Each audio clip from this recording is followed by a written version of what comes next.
Hello, everybody. Welcome back to another episode of Sonic Says. I think this is episode 3, maybe. Oh yeah! This is episode 3! I don't know. Yeah, it is. Okay. Sonic said so. I. He threw you off, man. Like, this is the last episode. You're fired. This is. I'm FTA. I'm Jonathan. And I'm Bobby. Use your online handle. Oh, okay, the anti-guardian. Because Jonathan doesn't have one, so that's why it's funny. We have a Bumble King screen name. Oh, I don't use that. What is it? I don't know. I'm Sacre Blue Cheese. Really? Yeah, I am. But the blue is spelled B-L-U, like Susan Blue's last name. Not because it's Susan Blue's last name. I don't I know. want you out my house. So we're back for kind of a lot has happened. Since Our last. lives have changed. Some of us have children. Some of us have We do. lost, family members in the process and all of that. Dark times have befallen Sonic Says podcast members. I only have one arm now. I know for our viewing audience, it might come as a shock, but you can probably hear it in my voice. Yeah, Jonathan has one arm. Bobby's blind, and I'm part cyborg. It's image run amok. But yeah, so I think quite a few things have happened. This isn't new news, but the Sonic Boom comic is premiering this month, the end of Yes. October. October 28th. Just 5 covers. Are you gonna go 5 covers? Well, of course I'm gonna get 5 covers. I mean, Bobby, As diehard as I am when it comes to covers, I'm not going for If the Bobby- you're five not getting covers. all 5 covers? if Bobby's No. saying no, then you gotta say no. I think you're mistaken because I'm the one that started this. I've been reading the Sonic comics longer than you guys. I've been collecting more stuff than all of you guys in the comic realm. So I'm the one you should be holding the candle to. Is like, if Jonathan doesn't get this, then you shouldn't. That's what you should be saying. No. No, okay. I guess Bobby. No. I have to defer to Bobby now. Yes, Bobby, so can I'm I the can expert. I please buy these covers? No.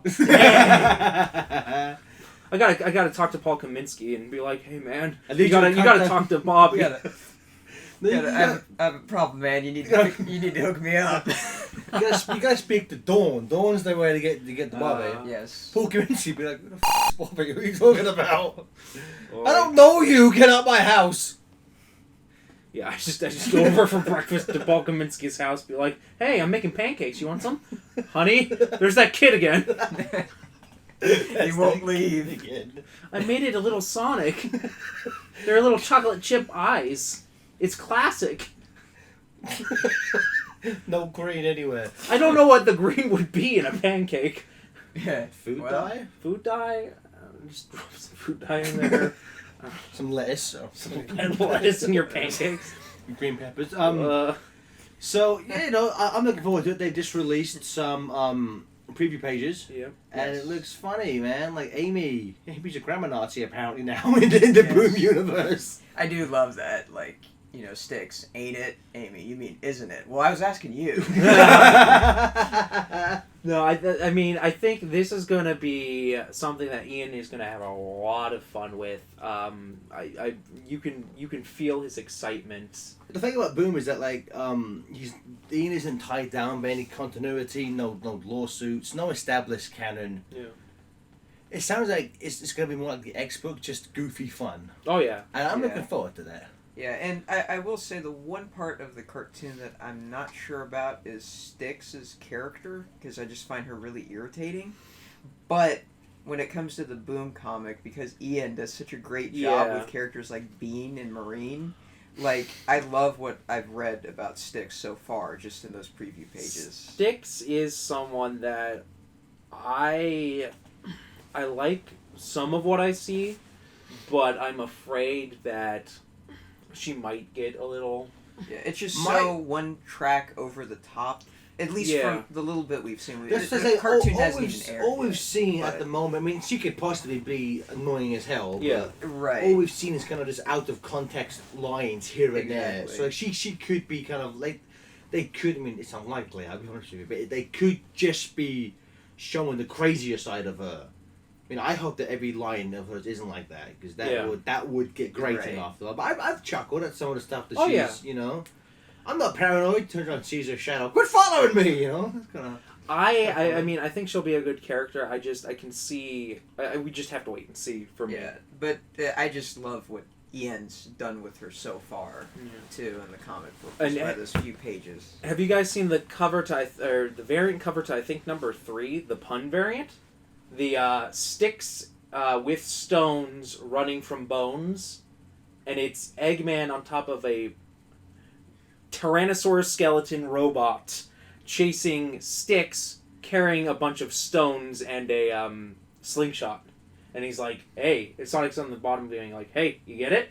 You get it?" I think that's gonna be the best variant cover ever. Who drew it?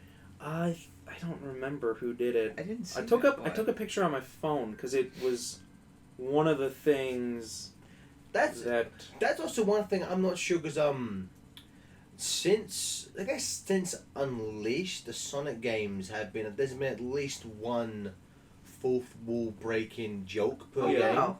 Yeah. And where's chicken? I love it. I love Eggman riding a dinosaur skeleton. That's I mean, I know you can't see the signature, but that's not. Is that Diane Skelly? the Oh, it is. person? Yes, I believe it is, That's if cool. I remember correctly. I was But- right for once. But as I was saying, so the games even kind of at least have one fourth wall joking break per game, and the preview pages when they meet Styx, like Sonic says her name, and her name in the speech bubble is like a logo. Yes. And she's Sticks the Badger. Yeah, it's like she goes like, "Did you just say my name as a logo?"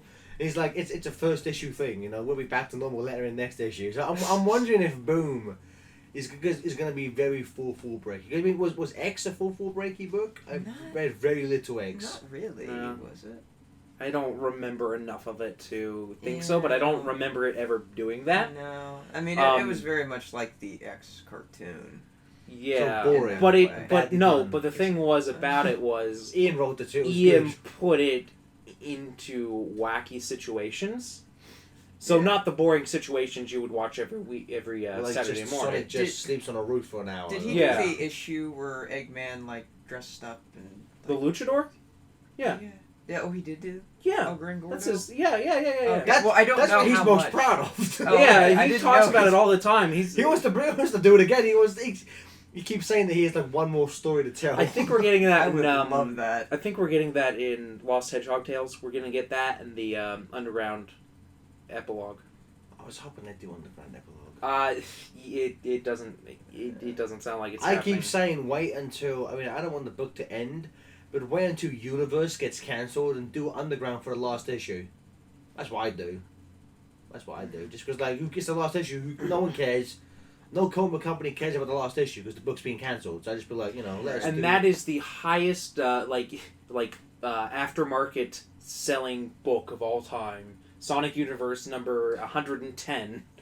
The Universe Don't Underground. say something that lasts like another few years. Don't say that. I'm Okay, talking like- 1010. There you go. Sonic Universe Yeah. 1010. We'll be dead long before that comes out. But it'll come out, damn it. Well, if you think about it, Action Comics is about at 75 years old. And It's 75 years old, has not hit 1,000 yet. It will probably hit 1,000 within the next 10 years, if I remember correctly. So it'll take 85 years for a book to become. Did that come out every month for 25 years? Sometimes it would come out every I think sometimes it did it quarterly. Sometimes it did it weekly. So Weekly. for a short stint, like maybe a 2-year stint in the late 80s, early 90s, there was something called Action Comics Weekly. And it was one Superman So story it's like and a Batman rotating. Eternal, kind of? Or- No, it was better. It was Ah, it was I a still haven't read Superman that. story. Still haven't read that. It was a Superman story, a Green Lantern story, a Blackhawk story, and some other story. Like, and then they would rotate, and you'd get. It was like an anthology book, Oh, okay. but weekly. So, I don't know. It's Weren't you annoyed that the New 52 removed the old numbers because now we won't get to like there would have been 1,000 issues, but we won't have that Action Comics issue 1,000 on the cover. We will have the issue 1000 on the cover. It just won't matter. And here's my reasoning. It'll say 1,000. Okay. It'll say it. Action Comics never dropped number. Spider-Man drops number all the time. Mhm. So it doesn't matter. Like, it's not really at 600 whatever. Because it was like, hey, we're going to start with a number 1. Okay, you so that's a number 1. That's a different volume. That's not continuing on. And they're like, oh, but let's make it number 677, continue from where we left off. It's like, okay, that's kind of cheating. They, I'm sorry. This is a stupid way to think about it, and people are rolling their eyes, but... Damn you, Joe Quesada! But, Damn you! you know, honestly, the one book that hasn't done it, and Action Comics for the longest time didn't do it, and just did it with the New 52, but Archie is the only Yeah, book... that's in like the 600s now, isn't Archie is in like the 600s. Yeah. It is the only chance we have for an ongoing series that has never stopped its numbering to reach 1,000. So I'm rooting for Archie. But that'll take, what, like 20, 30 years maybe? It'll take a while. Because Archie's, what, like at least 50 years old?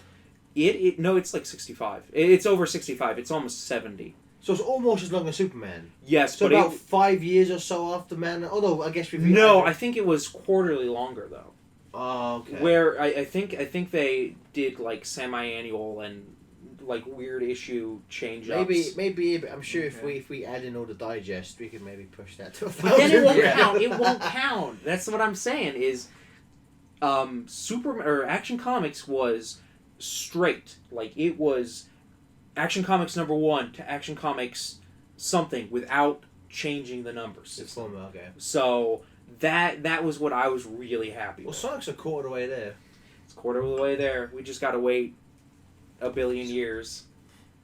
What were we talking about? Boom? Boom's gonna be Oh, yeah, the book. Boom comic. Boom, yeah. Boom will be the first one to reach 1,000 issues. Yeah, all the other Sonic series will be the ashes around it as it rises up and becomes the longest. I just book. I just want every single spin-off to last longer than the Knuckles one did. Just some like 36 issues.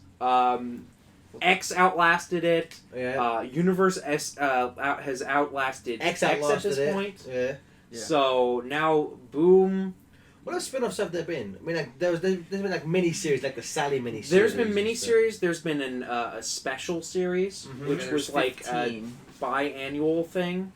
And they got done with that. But I don't really count that because that's like having an annual. Yeah. It's not really its own But thing. in terms of spin-offs, it's really just been Knuckles, X, Universe, and soon to be Boom. Yes. Which that's, I'll be honest with you, like 4 spin-offs, that's kind of impressive for like a licensed book. Well, and heck, Sonic, as it stands right now, is the longest-running licensed book. It passed But Conan. It's been that for like at least 5 Oh, yeah. years though. Yeah, It's been that no. for a while. I mean, it passed G.I. Joe and Conan a long time ago. So it in itself. it is a Guinness World Record breaker, Yeah. which is, you know, you can argue the quality of the book. If you aren't a fan of the Archie book, that's fine. No skin off our nose. But like you have to admit that's impressive. It's successful. 20 years. I Yeah. mean, you know, there's a lot of like, I don't want to say named heroes because Sonic isn't established here, but there's like certain Spider-Man and Batman spin-off books that have last 20 years, you know? Like Right. luckily get like 25, 30. Well, issues, and then they'll be Yeah, like, no, oh, yeah, we're going to... like some maybe 50 for like I think Legends of the Dark Knight I think lasted 50, and that was it. Like some of those spin-off Bat titles, they're like, oh, we'll invest in this sometimes, and then just axe them after a few years. Right. Yeah, but you'll always have like amazing. You'll always have just Detective regular and Batman, yeah. But when you get into like this is Pete- the Dark Knight Batman. Peter Parker, the spectacular Spider-Man, like, no one Yeah. cares.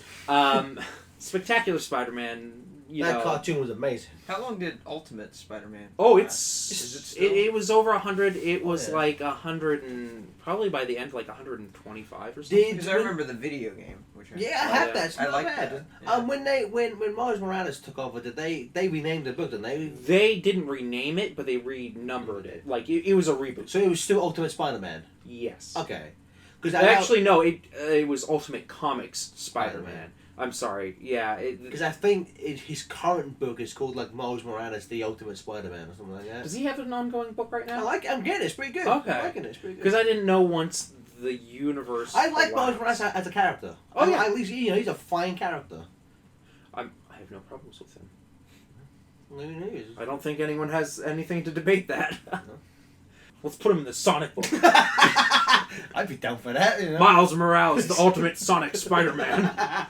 Well, they're crossing over Predator with Archie, so anything's possible. I have to say that is the greatest crossover ever. Question: better than Archie meets the Punisher? Yes. Okay. Because it makes even less sense that he's meeting Predator. Because like Punisher, Punisher, when you get down to it, he's a guy. he like. I don't know if everyone says that about Batman, but Punisher really is one of the most realistic. He's just a guy with a gun. Yeah. Right. We have people in real life like this. Although sometimes they like to make him fantastic and make the Punisher an entity that's possessed him. Really? Yeah, ignore that. I'm just like, he's just a guy who fights crime with guns, and it's like that could exist in Riverdale. Punisher, Predator. Okay. I remember when they first said that. I remember I was at work, looking at Twitter, just like Archie meets Predator. It's like, what the hell? Yeah, I had to look at it again. I'm like, is this official? Is or this is real this, life? like- It's just like, at what point did I actually just start like officially making fan fiction real? It's like, what the hell? I think it was somewhere after Archie meets Kiss and before Archie meets Glee. Did you remember any of those? I remember Archie meets Glee. I remember seeing that. You didn't see Archie meets Kiss? I They had did. awesome covers Oh, they did? by Frank Avia, who did Afterlife. His first Archie work was the covers to Archie meets Kiss, if I remember correctly. I think I saw those at Packrat at some point. Yeah. Yeah, but So, how long do you guys think it'll take before Archie meets Predator meets aliens? Because that happened with Green Lantern. yeah, They did Green Lantern Batman. met Batman. and Batman. There's Yeah. I remember one of the first when I was a lad. I would just borrow graphic novels from the library, and I had no taste back then. Yeah. So I was just like, it's Batman and aliens, and I'm like, I like Batman. He's one of my favorite heroes. I think most people like Batman. But let's be completely serious here. In a fight between Batman and an alien, Batman would die in 4 seconds. He would last longer than any of the people on the spaceship or wherever. He would I get that he would last. Okay, maybe 4 seconds is an understatement. Like he would probably last longer than the average man. Mm-hmm. But in just a pure fight with no he doesn't have the bat wing. He doesn't have some bat robot. No utility belt? Because I think the utility belt puts him... Depends Yeah. what's in it. Is it just plain batarangs?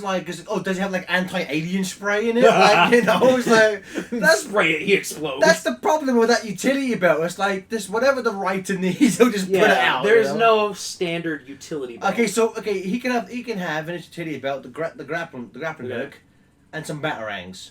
Explosive batarangs or You can have one explosive batarang, one, oh my 5 God, normal, and smoke pellets. smoke pellets. That's his thing. Okay, Okay. that's all he has. So very basic street level Batman. Very basic, and I think, I've said this before, I like my Batman to be as street level as possible. Yeah. I like the stuff where he's with Justice League, that's fine, but when it's just Batman by himself, I sometimes like it if he's the only superhero in sometimes in his universe. Because the second you have Superman on the same page with him, Batman's kind of worthless. Because they're really, with the exception of his intelligence, Yeah. because Batman's smarter than Superman, there Although- really isn't anything that Batman could do that Superman can't. It's- Although sometimes when people write Superman's already cured cancer, so...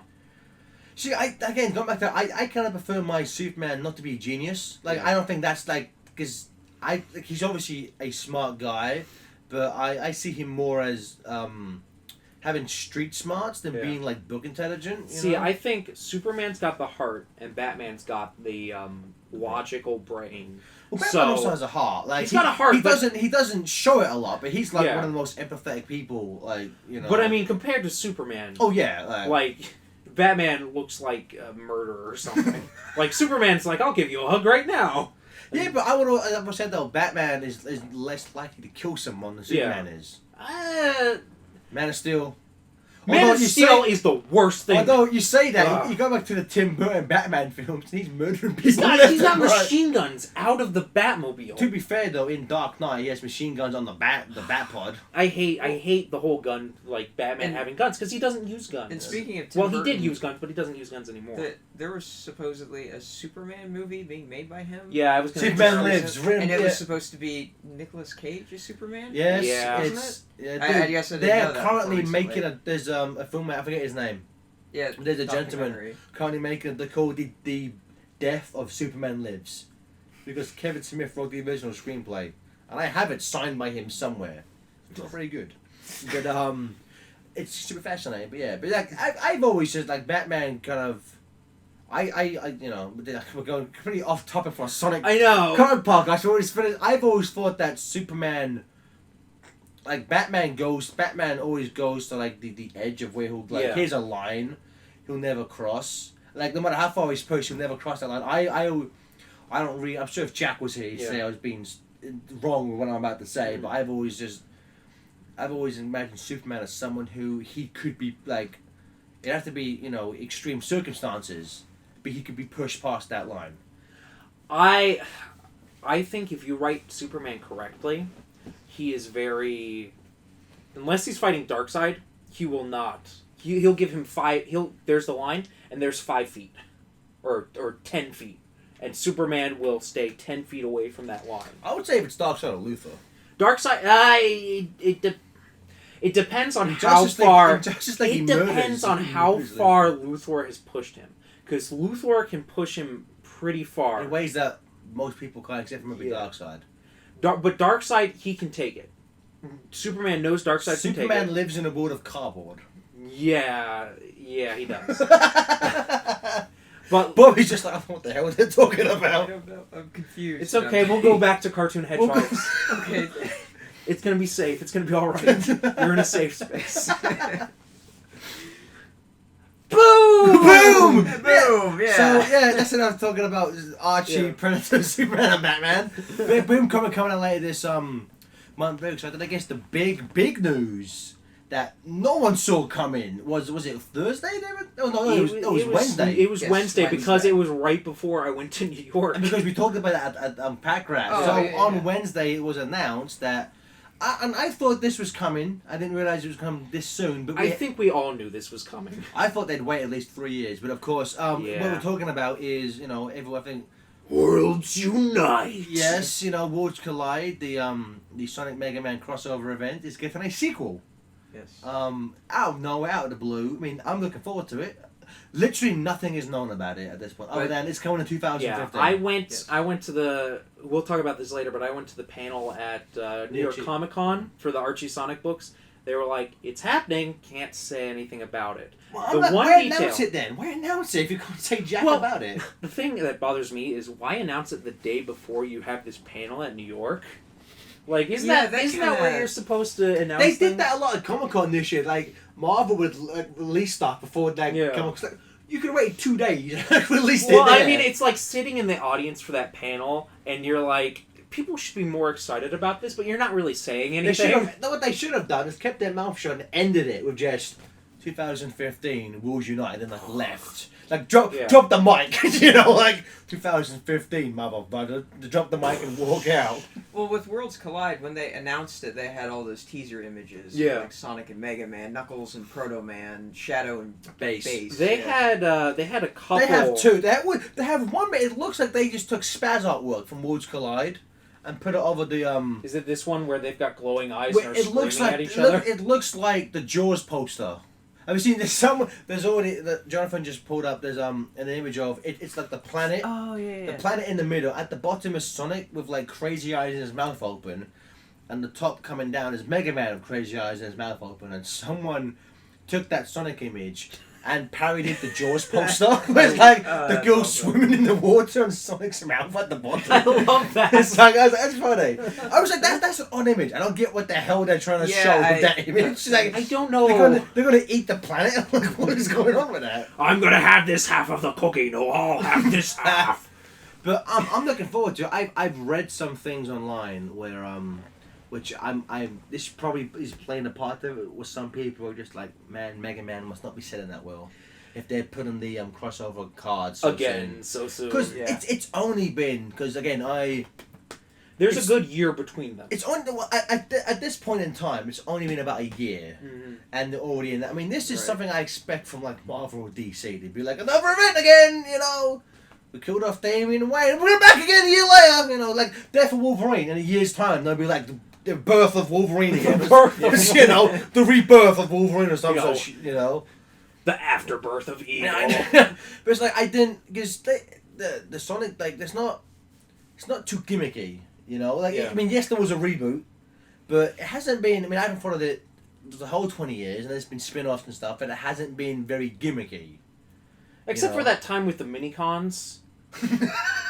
That got pretty gimmicky. When Mobius turned into a giant robot, that was a bit weird. yeah. It's like, get out of here, Primus, we don't need you anymore. Why did Sonic keep saying head on? I don't understand.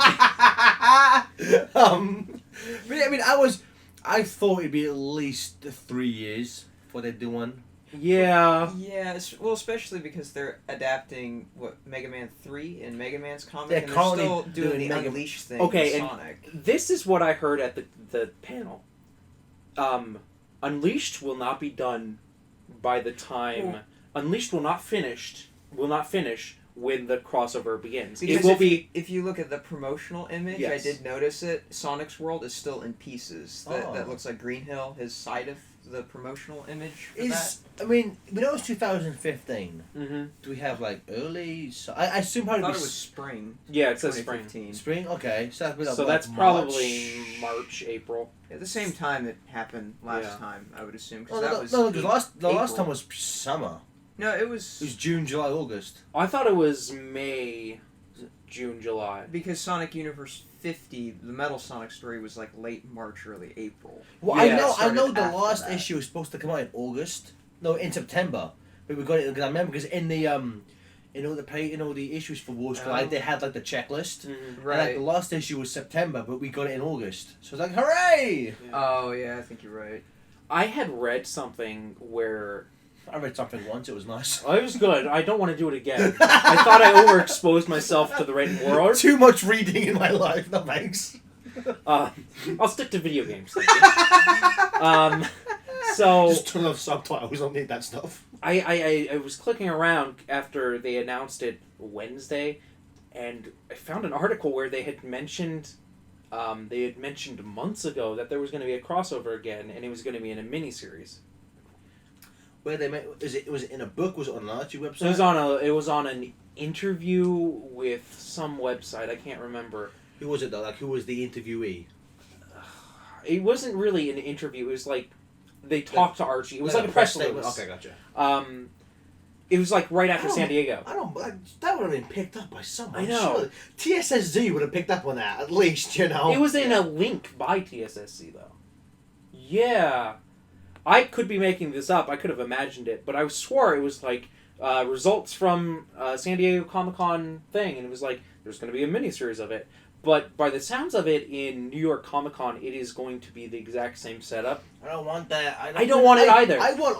Yeah. I want to spin. I welcome a sequel to Worlds Collide. I don't want it. I don't want it. First of all, to be 12 issues again. Made sense for that one. 6 'Cause with issues the is set- good. Because like, let's be honest, the first 4 issues of that is just setting up the fact that these worlds are meeting. Yeah. They've met before. Don't need it anymore. We don't need to set up. Already there, you cut it down to 8. 8. And I'm like, if it's taking the, if it's gonna be doing the Sonic Mega Man universe books, I guess if it was 6 pages, 6 issues, you could. Oh, I guess if it's 8, then that'd be at least 2 months. I mean, 6 would be fine with me. Yeah. Knock it out in 2 months. Yeah, because But I'd rather it be a mini series, like its own separate book. well, Yeah, Worlds... from- Oh, go ahead. From what Paul was saying was that it is going to be tied into the storylines that are going on, so it is going to actually be part of Unleashed. So I don't know if that means we're going to see Werehog go up against Mega Man, but it's going to be like an actual part of that story from what he said. That's fine, but that doesn't actually discount the fact that it's going to be a miniseries. It could be canon to the Unleashed story, and not take up issues of the main book. Yeah. Because currently, IDW just finished a 4-part miniseries called Turtles in Time. I was telling you about, but it's kind of based off the old Super Nintendo arcade game, where like there's 4 issues. Each issue, the Turtles get sent to a different time period. It's set up by something that happened in kind of the books, but like it doesn't, it doesn't. I guess like it's technically canon to the IDW series, but you don't have to read it to follow the series. And it doesn't really change anything, but like you can interject it, which is what I'm hoping. That's kind of how I view Worlds Collide, because it's kind of like 06. It just erases itself. Yeah, right. So like you could. It was a fun ride, but it doesn't really matter. Yeah, it matters to me, Jonathan. At least it wasn't like 06 where it wasn't so fun, and then it didn't matter in the end. I worked. It didn't really matter. It doesn't matter. But yeah, so I just 4 6-issue miniseries. Well, I guess no, they won't do that, because I think one of the good things about Worlds Collide, it came out. It was there and it was done really quick. That's why they'll probably do it that way. It's because if it was, say, 6-issue miniseries, it would take half a year. Yeah, and that would. I can't see that happening. I think also because, again, the Mega Man book ain't selling too well, so maybe like unless they probably want to just to drum up more sales. Mega Man. I'll admit, when Worlds Collide first came out, because I wasn't at that point interested in Mega Man. He's a hater. No, I didn't hate it. I just didn't really. You hated it thought it was scum. It did bug me that there was 4 months of both Sonic and Sonic Universe where the stories were on hold, and it just kind of stopped, and then it ended up. Well, Universe doesn't really they're all self-contained stories. Well, yeah, but it still bugged me. Like at least when there was the Sonic Genesis thing going on, I at least had the Scourge story to read in Universe. That kind of continued that whole. Storyline. Well, see, I think it was a total success, because I think it brought both of us to reading Mega Man monthly. Oh yeah, because and now I started playing the games. It was announced in Super Smash Bros. It does work. I love Mega Man. Because I was only getting in trade like a few months before Worlds Collide, because I was like, okay, I'll give it another try, because I picked up the first issue and then was like, I was doing that just because. They wouldn't send the single issues no more. So at that point, you had to start with trade. Yeah. Right. I was 11. I forget how many trades are out before Worlds Collide. I think at least the first 4, if not 5, are out before Worlds Collide. Yeah, at least 4. Because I think the 5th gets into the weird anniversary issue where they travel in time. Yes, the 5th one was Ian had to change his plans to make up for, because he knew Worlds Collide was coming, so he had to change some things around. So that's why issue trade 5 and 6 are a bunch of one-shots, with self-contained stories. Which honestly, I think those are my 2 favorite trades. Those are good, because at that point that helped help establish more of the world of Mega Man. Yeah. Because at that point it was very just game, here's a arc is an arc is an arc is an arc. There wasn't a ton of just getting to know the world, getting to know the people within the world. Well, and I think that's what interests me more than game adaptations in Mega Man. The game adaptations are fine, but I think the world that Ian created to help with the Mega Man. I am Megatron. The Mega Man book really drew me into it. Because the thing about when you get into the game adaptation, I issued the latest issue, which was the start of the Mega Man 3 adaptation. It was a really good issue. But when you get into the game adaptations, a lot of it is just, he's just going to be fighting Robot Masters. Yeah, here's a Robot Master. There's another Robot Master. So this one, spoiler alerts, Legend of the Blue Bomber Part 1, it's just him fighting Top Man and Snake Man. Although Top Man, I love Top Man. There's it's well written, there's awesome stuff in it, but you kind of know what you're getting, and it's just going to be, he's going to fight 2 Robot Masters an issue. They'll probably mix it up a bit here and there, but the Mega Man 2 adaptation is just like, you know, every issue is just him going from Rogue Master to Rogue Master to Rogue Master to Rogue Master. Yeah. You know, there's not like there is an arc, but it's not like high drama really. It's just like it's just fun, you know. Right. In fighting the Robot Masters. You know what? Something happened in the Mega Man 2 adaptation which I didn't believe in. Mega Man bleeds quite a bit in there. He I bleeds. haven't read the Mega Man 2. There's like especially when he fights Woodman, like Woodman's like leaf shield. Yeah. The discernible red cuts on him all over his Really? body. Like he's not like bleeding profusely, but like they normally when he's in like the Sonic book when someone's hurt they just like black marks on their face. Yeah. Like Yeah, like just tic tac toe things, you know. Yeah. And I'll get it. Like he's clearly just red all over him. That's interesting. You got red on you. You've got red on you. Yeah, I was gonna quickly. Where is it? What trade is crazy. that? The Mega This Man is trade 2? 3. Okay. I think that might, if I go for any Mega Man trades, that might be the first one since I So like played it's just that covered game. like instead of it being like black, it's red. Really? Oh, That's yeah. like it's bleeding through his shirt. That's. And he's a robot. That makes the least sense. It He's should like- be black. It's oil Yeah, it's like or Energon. It's Energon. But yeah, he's like Mega Man gets really like jacked up and just. But yeah, we'll boy. we'll save the Mega Man talk for another day. But yeah, Let's just say, I think we all agree it was a little too soon for us. Worlds Unite. yeah, because it's only I mean again I was thinking maybe. At least because when it comes out, it wouldn't have even been 2 years. Yeah, and it's like I don't want to take this step away from my Unleashed adaptation, which I'm really getting loving. into. I know. I'm really getting My into. problem with this is that I fear this may become a crux for them now. Yeah. They have to That do it they've every other opened year. the Pandora's box and like every 2 years we have to have them meet again, and Well, it's like and I hope too that there's nothing because it's within the storyline that they're doing right now that there's. I mean, I know they won't do this per se, but like Dark Gaia is defeated during the crossover, I would and that hate and that ends, you know, the Unleashed overarching story. If they did something like that, that would really bug me. That would make me so I- mad. I don't think Ian would do that. Yeah, and I don't I think don't they think would he do would. something like that. I just meant as far as that I mean, having although- something resolved that big during. Although the you know what, crossover. saying it they might do because let's be honest, Worlds Collide caused it, Yeah. Right. and so they may Worlds I don't want that. So Worlds Unite brings fixes it. it. That's Yeah. why it's called Worlds Unite. They're spoiling it in the title, lads. No! It's gonna unite the world again. Oh, I really don't want that. What I really hope, like my dream for this this overarching Unleashed arc is that it's gonna essentially be the Sonic version of. Do you remember when Batman did? Drugs. Yes. Actually, he did do drugs. He did Venom. He did Venom. No, not war crimes. He or did. War He did games. do. I'm not talking about a slash fic where Venom, Spider-Man character, and Batman get down to it. There's a Bane's drug. Oh, That's what he God. takes. We are Venom. We are one.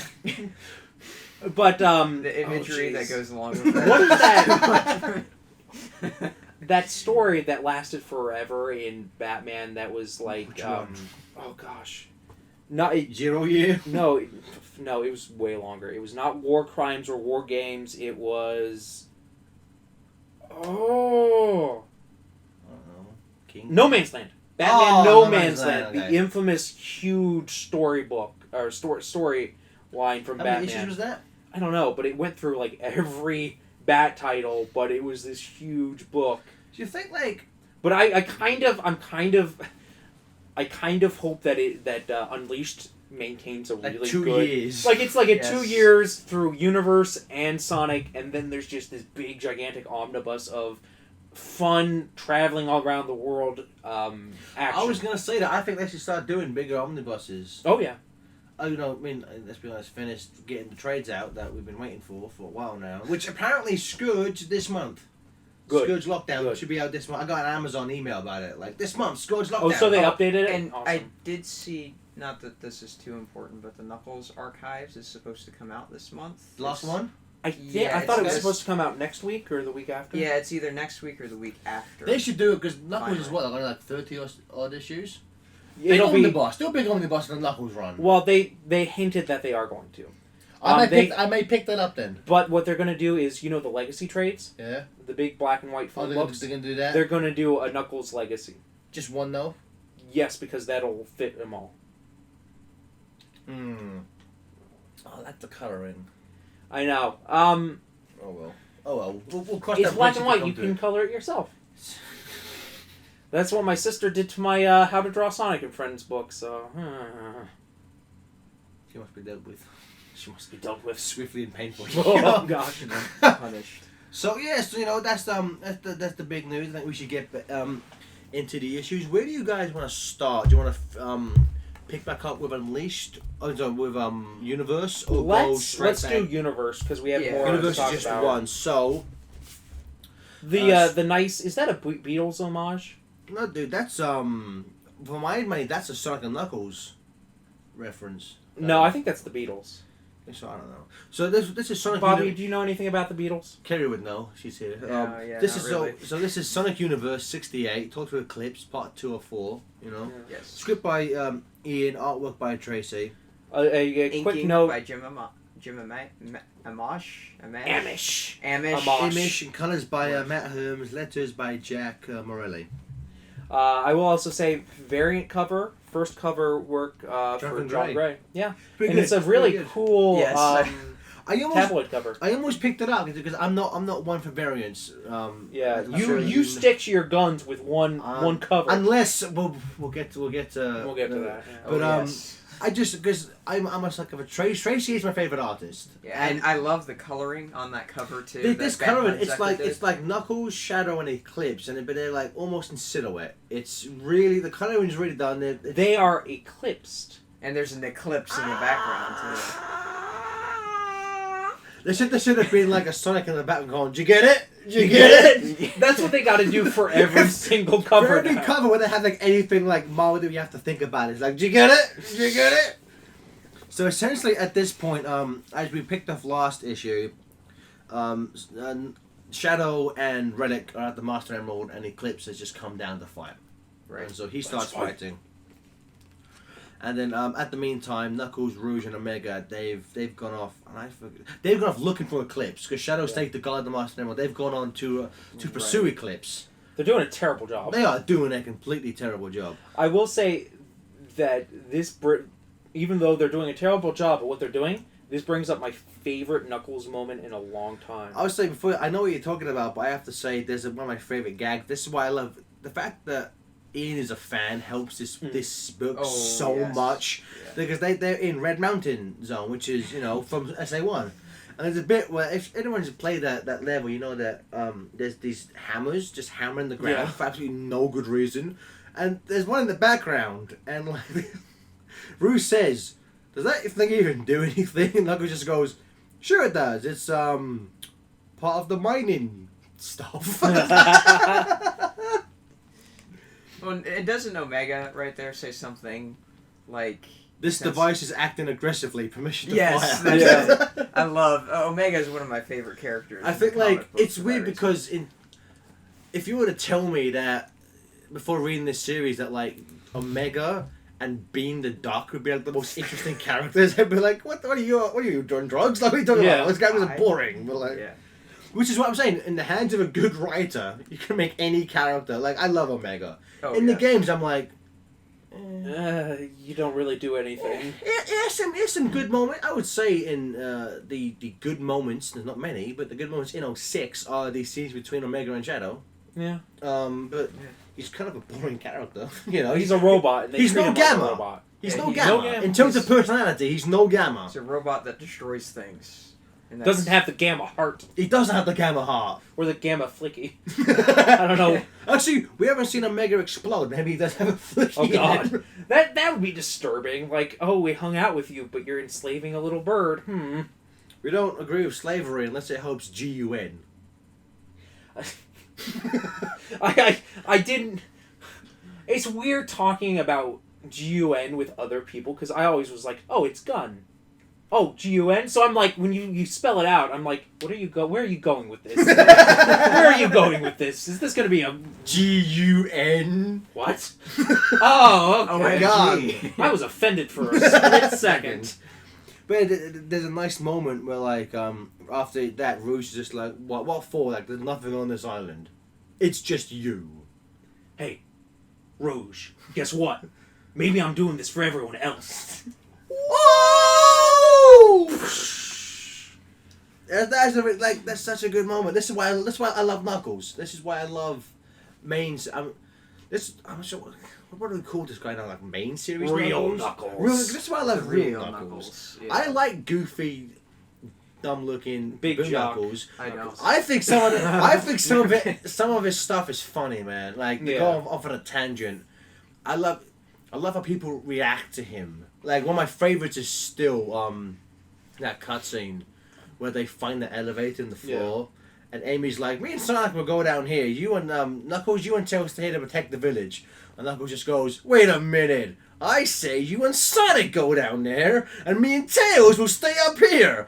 And Sonic just kind of shakes his head and goes, "You in this round, Knuckles?" I don't know why I love that. It's so funny. That version of Knuckles just is really good at helping the other characters. Like he's good to play off with. It's weird because they kind of. I read something online where they've kind of switched Sonic and Knuckles' personality. Well, like well, like in the main series games, Sonic is kind of like, you know, he'll help anyone who needs help, and this one, like Knuckles is like so like, let's go and I can help out. What do you want to do, buddy? And like in like Boom, Sonic's just a dick. Like you know why I like that? Because it reminds me of STC, where Sonic was the biggest jerk in that comic to everyone, and it was amazing. He was pretty extremely a jerk. That's why in that other cutscene in Boom, like Knuckles going, "One of these days I'm gonna knock you out." Seriously, that's the way it works. But A little honeymooners moment. bang, zoom, Sonic straight to the moon. Oh wait, it's not there anymore. Sorry. Well, in Boom it is because ST2 didn't happen. But Shadow, what?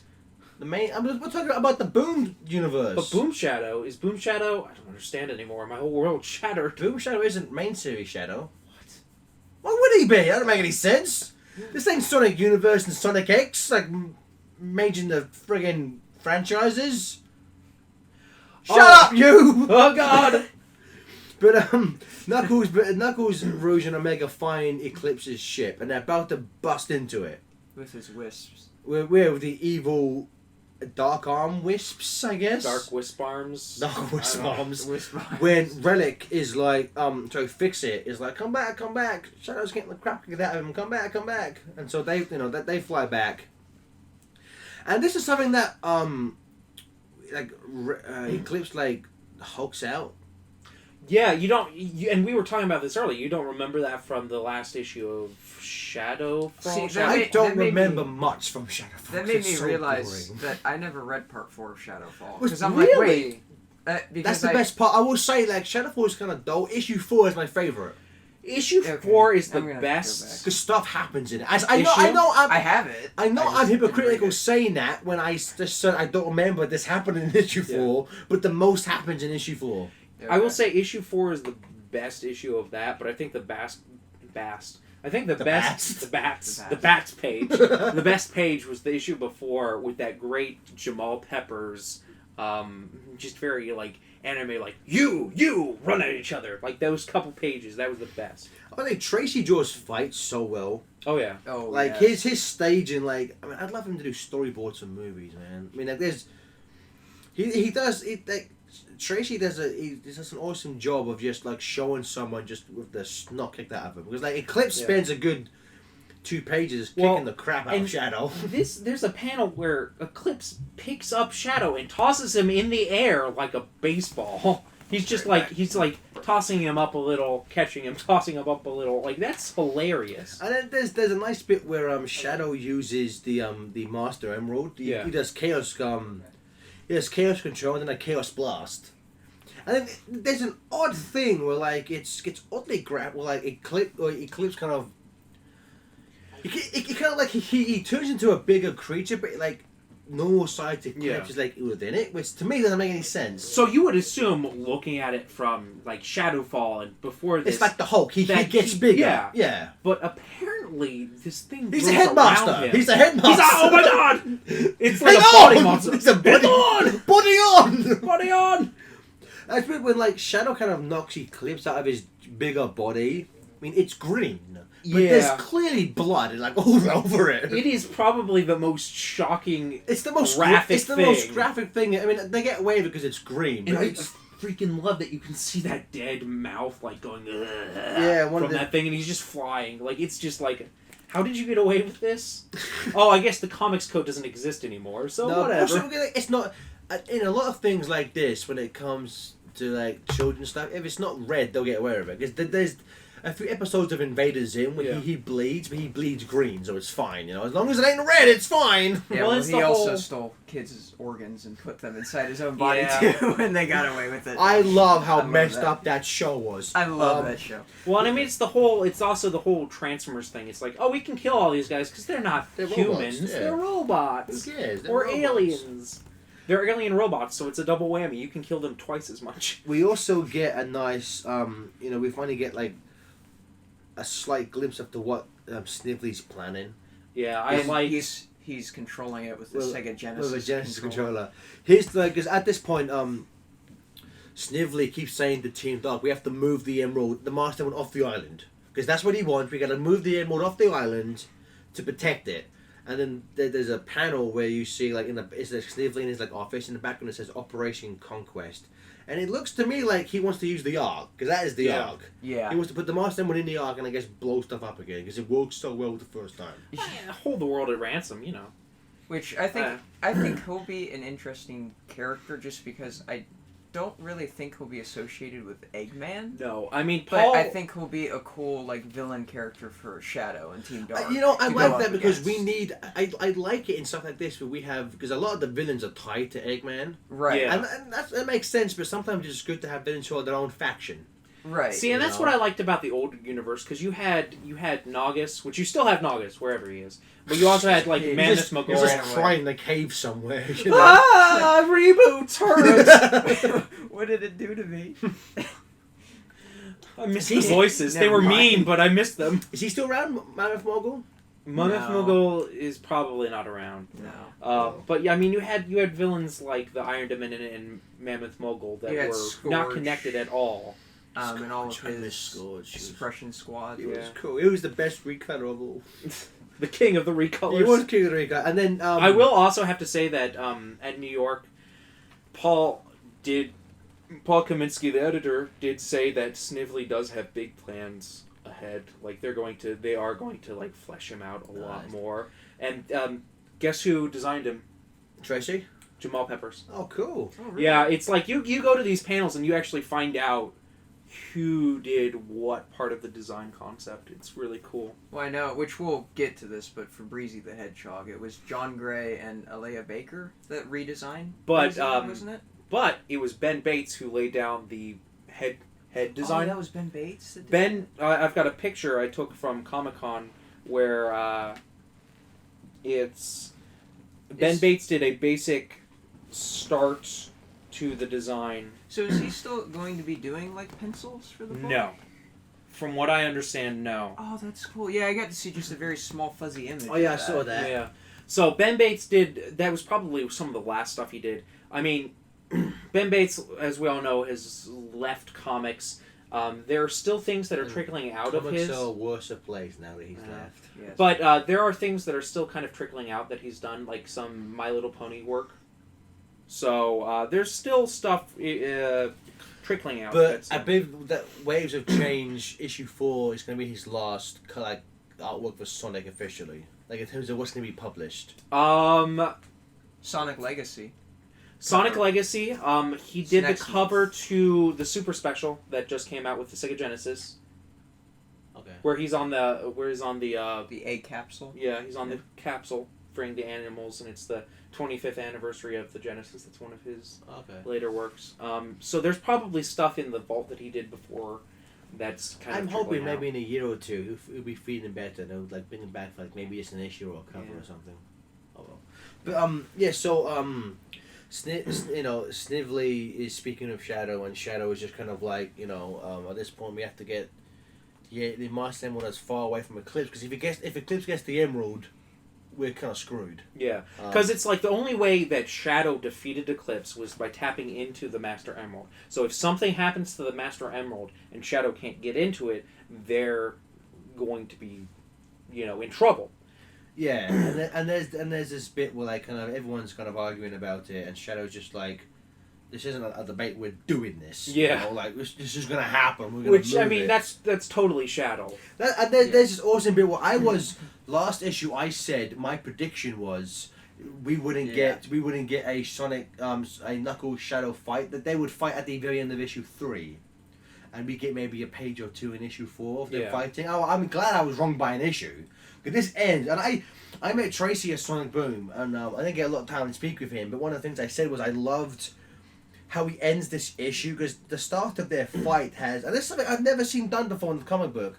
Knuckles grabs Shadow by his quill and throws him by it. I'm like, that's I'm not sure if Ian wrote that or Tracy was like, this would be a cool thing to do, but like I've never seen like one of the hedgehogs be picked up by their quills before and just thrown.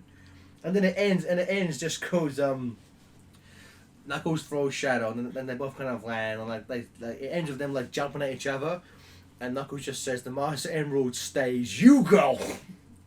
And I'm like, "This is, I'm really liking this universe." I think, not that I've been disliking the main book, but if we exclude Shadowfall, because that was a bit, I've been enjoying Universe more than the main book. Well, Universe is more consistently good, I will say. I feel like not dealing with an overarching story and being more confined to like, okay, this is 4-issue exploration of this and this is a 4-issue exploration of this, really helps the book here. Do you think Universe still is better than the main series? No, the main series when you look. Oh yeah, the main series is always the best. Man, I'd be surprised because like I think that I said Universe is more consistently good. Well, and I think a part of it too I mean, the artwork and everything is much more consistent. That is true. It's true. normally always Tracy. It's like apart from 2 arcs, Jamal Peppers has done a couple arcs, but mostly Tracy. See, and I would be fine with the main book as long as they just stuck to, the Jennifer Hernandez. Give Jennifer Hernandez. Yeah, give her 4 issues to do a story. At least let one artist do a whole arc. Exactly. That's what I don't. It's again. I said before. I'm a sucker for consistency. Like I want one artist, one writer for an arc, and then if you want to switch it up after that, that's fine. But what was See, I will say I do agree. Arc stay with the same team. But I will say I do like the switch up we've been getting. I like that we've seen Evan Stanley. I like that we've seen Jennifer Hernandez. I like that we've seen Tyson Hess. I like those artists coming in. I would say Evan Stanley because she's now on Boom. We probably won't see her in the main book. Yeah, no, I'm happy for her. I'm happy she's got a. Because what's been shown of Boom, I'm really liking the artwork. And you know what? I think what I like the most is the color palette they're using for the Boom comic. Do we know who's coloring Boom? I don't think so, but it looks nothing like Universe or the main series. It's got a much brighter color palette. Like there's the like the reflections on the muzzle. There's a lot of pink used for like the shading. I'm liking that. Yeah. It looks really good. Yeah, I know. Well, Matt Herms is doing the covers. I'm not sure if he's doing the interior. Yeah. As well. And Ben Hunziker is doing Universe for at least until January, he said. Okay, that's cool. So I really like his coloring. Oh, he's excellent. I like the depth that we get from it. Yeah, just like the most recent Sonic the Hedgehog with the werehog on the front, which we'll get to, but the coloring and the intensity of that. I mean, even this issue of Sonic Universe, or last issue of Sonic Universe, where Knuckles' head is the most beautiful Knuckles head I've ever seen, because it's got these little highlights of light that I just love, and it on the cover or in the on the cover of 67. Eclipse Part 1, where it's the Knuckles and Shadow going at each other. I love that.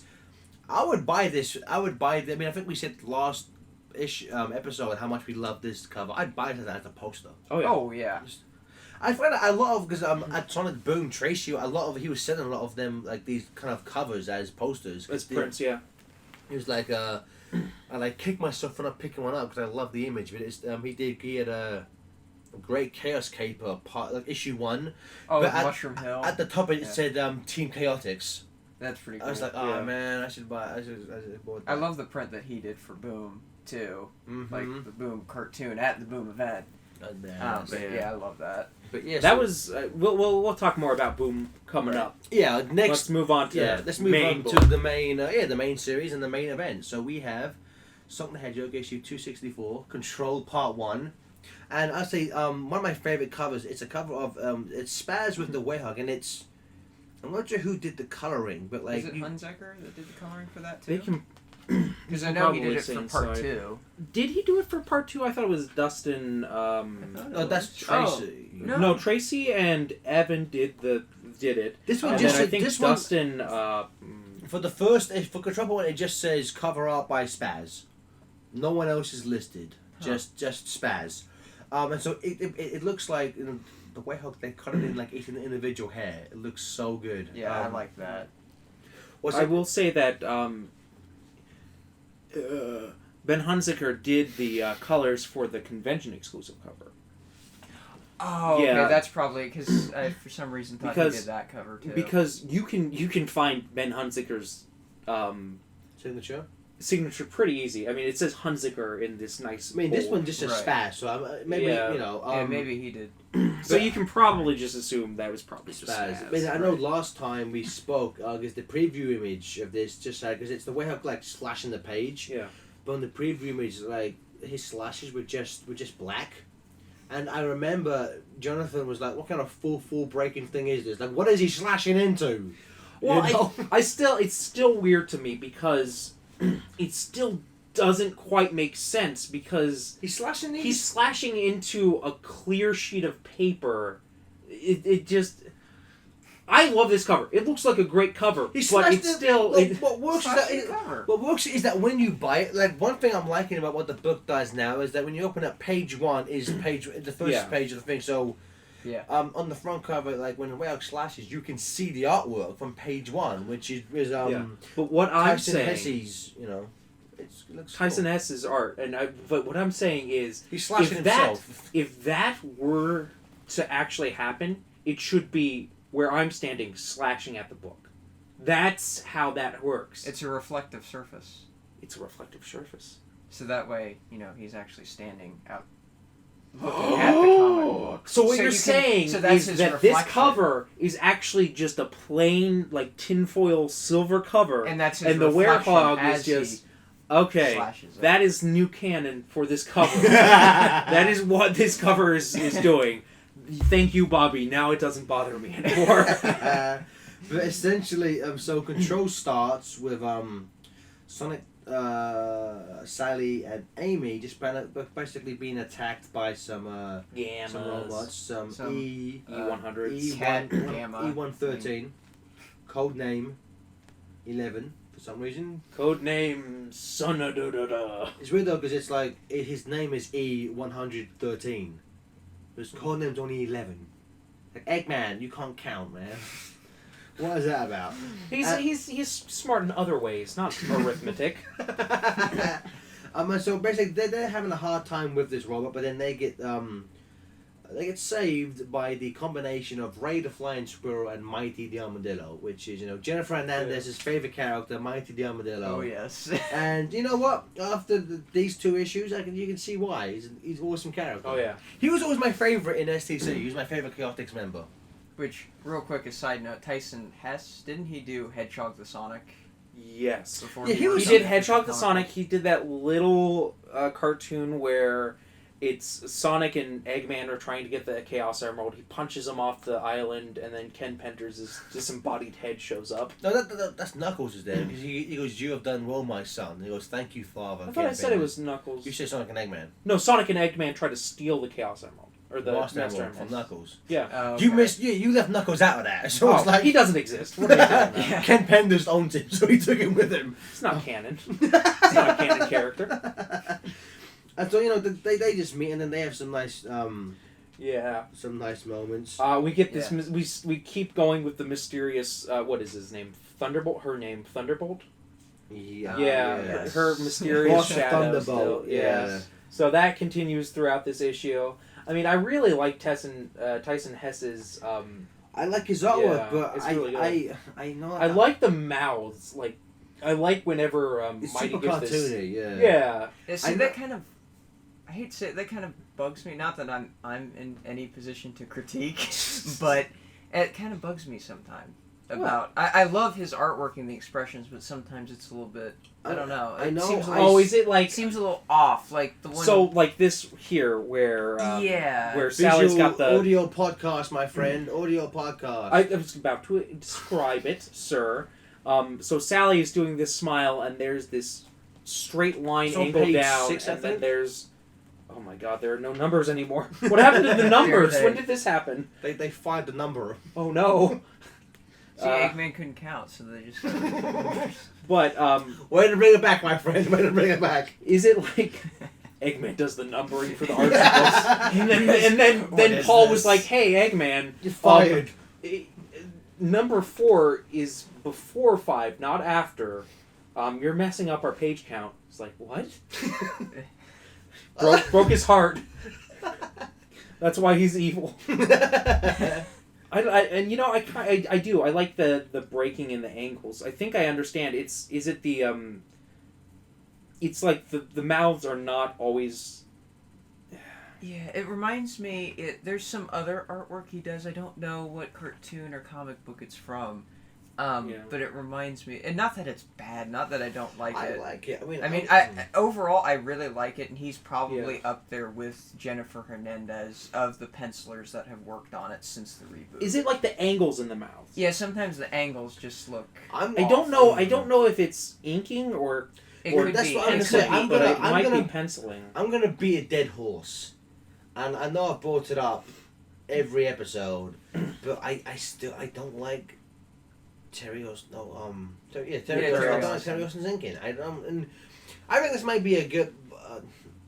Bob, you spoke with someone. Yes, from what I've heard, he maybe Don't doesn't. don't name who you heard Yeah. it from. He may be somebody that knows him on a personal level, that he may not enjoy inking the Sonic books as much as he used to, just because it's a licensed comic and he feels he has to fix pencilers' mistakes to make sure it's on model. And So- you know, And he's been working I on the think- book for so long. I think too. when you say fix the artist's mistakes, what it really means is he has to change.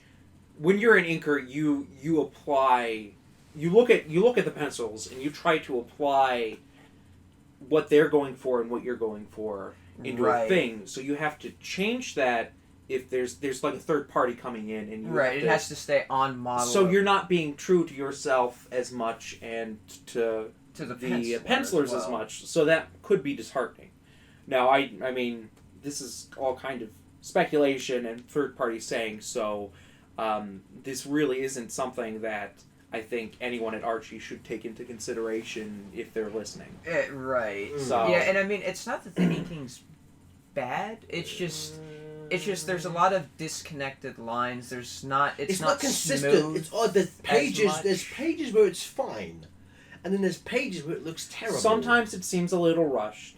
That's the best word. It seems rushed at times. I will defend Terry Austin. You're wrong. Oh, yeah.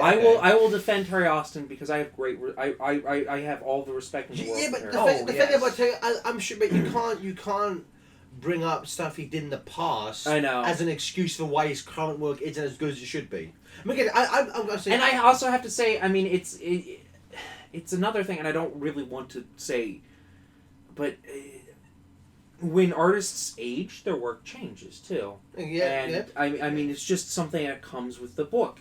If you look at Neil Adams from the 60s and 70s, it's completely like there's something of Neil Adams still there, but it's way different, and you might not be a fan of that work. That's why I feel Right. about Richard Elson, who's the main artist on the Yes. and Sonic the Comic, like Oh, yes. Sonic the Comic circa issue 80 to like 110. Some of my, I mean, like, as much as a fan of, I've said how much I love Tracy's work.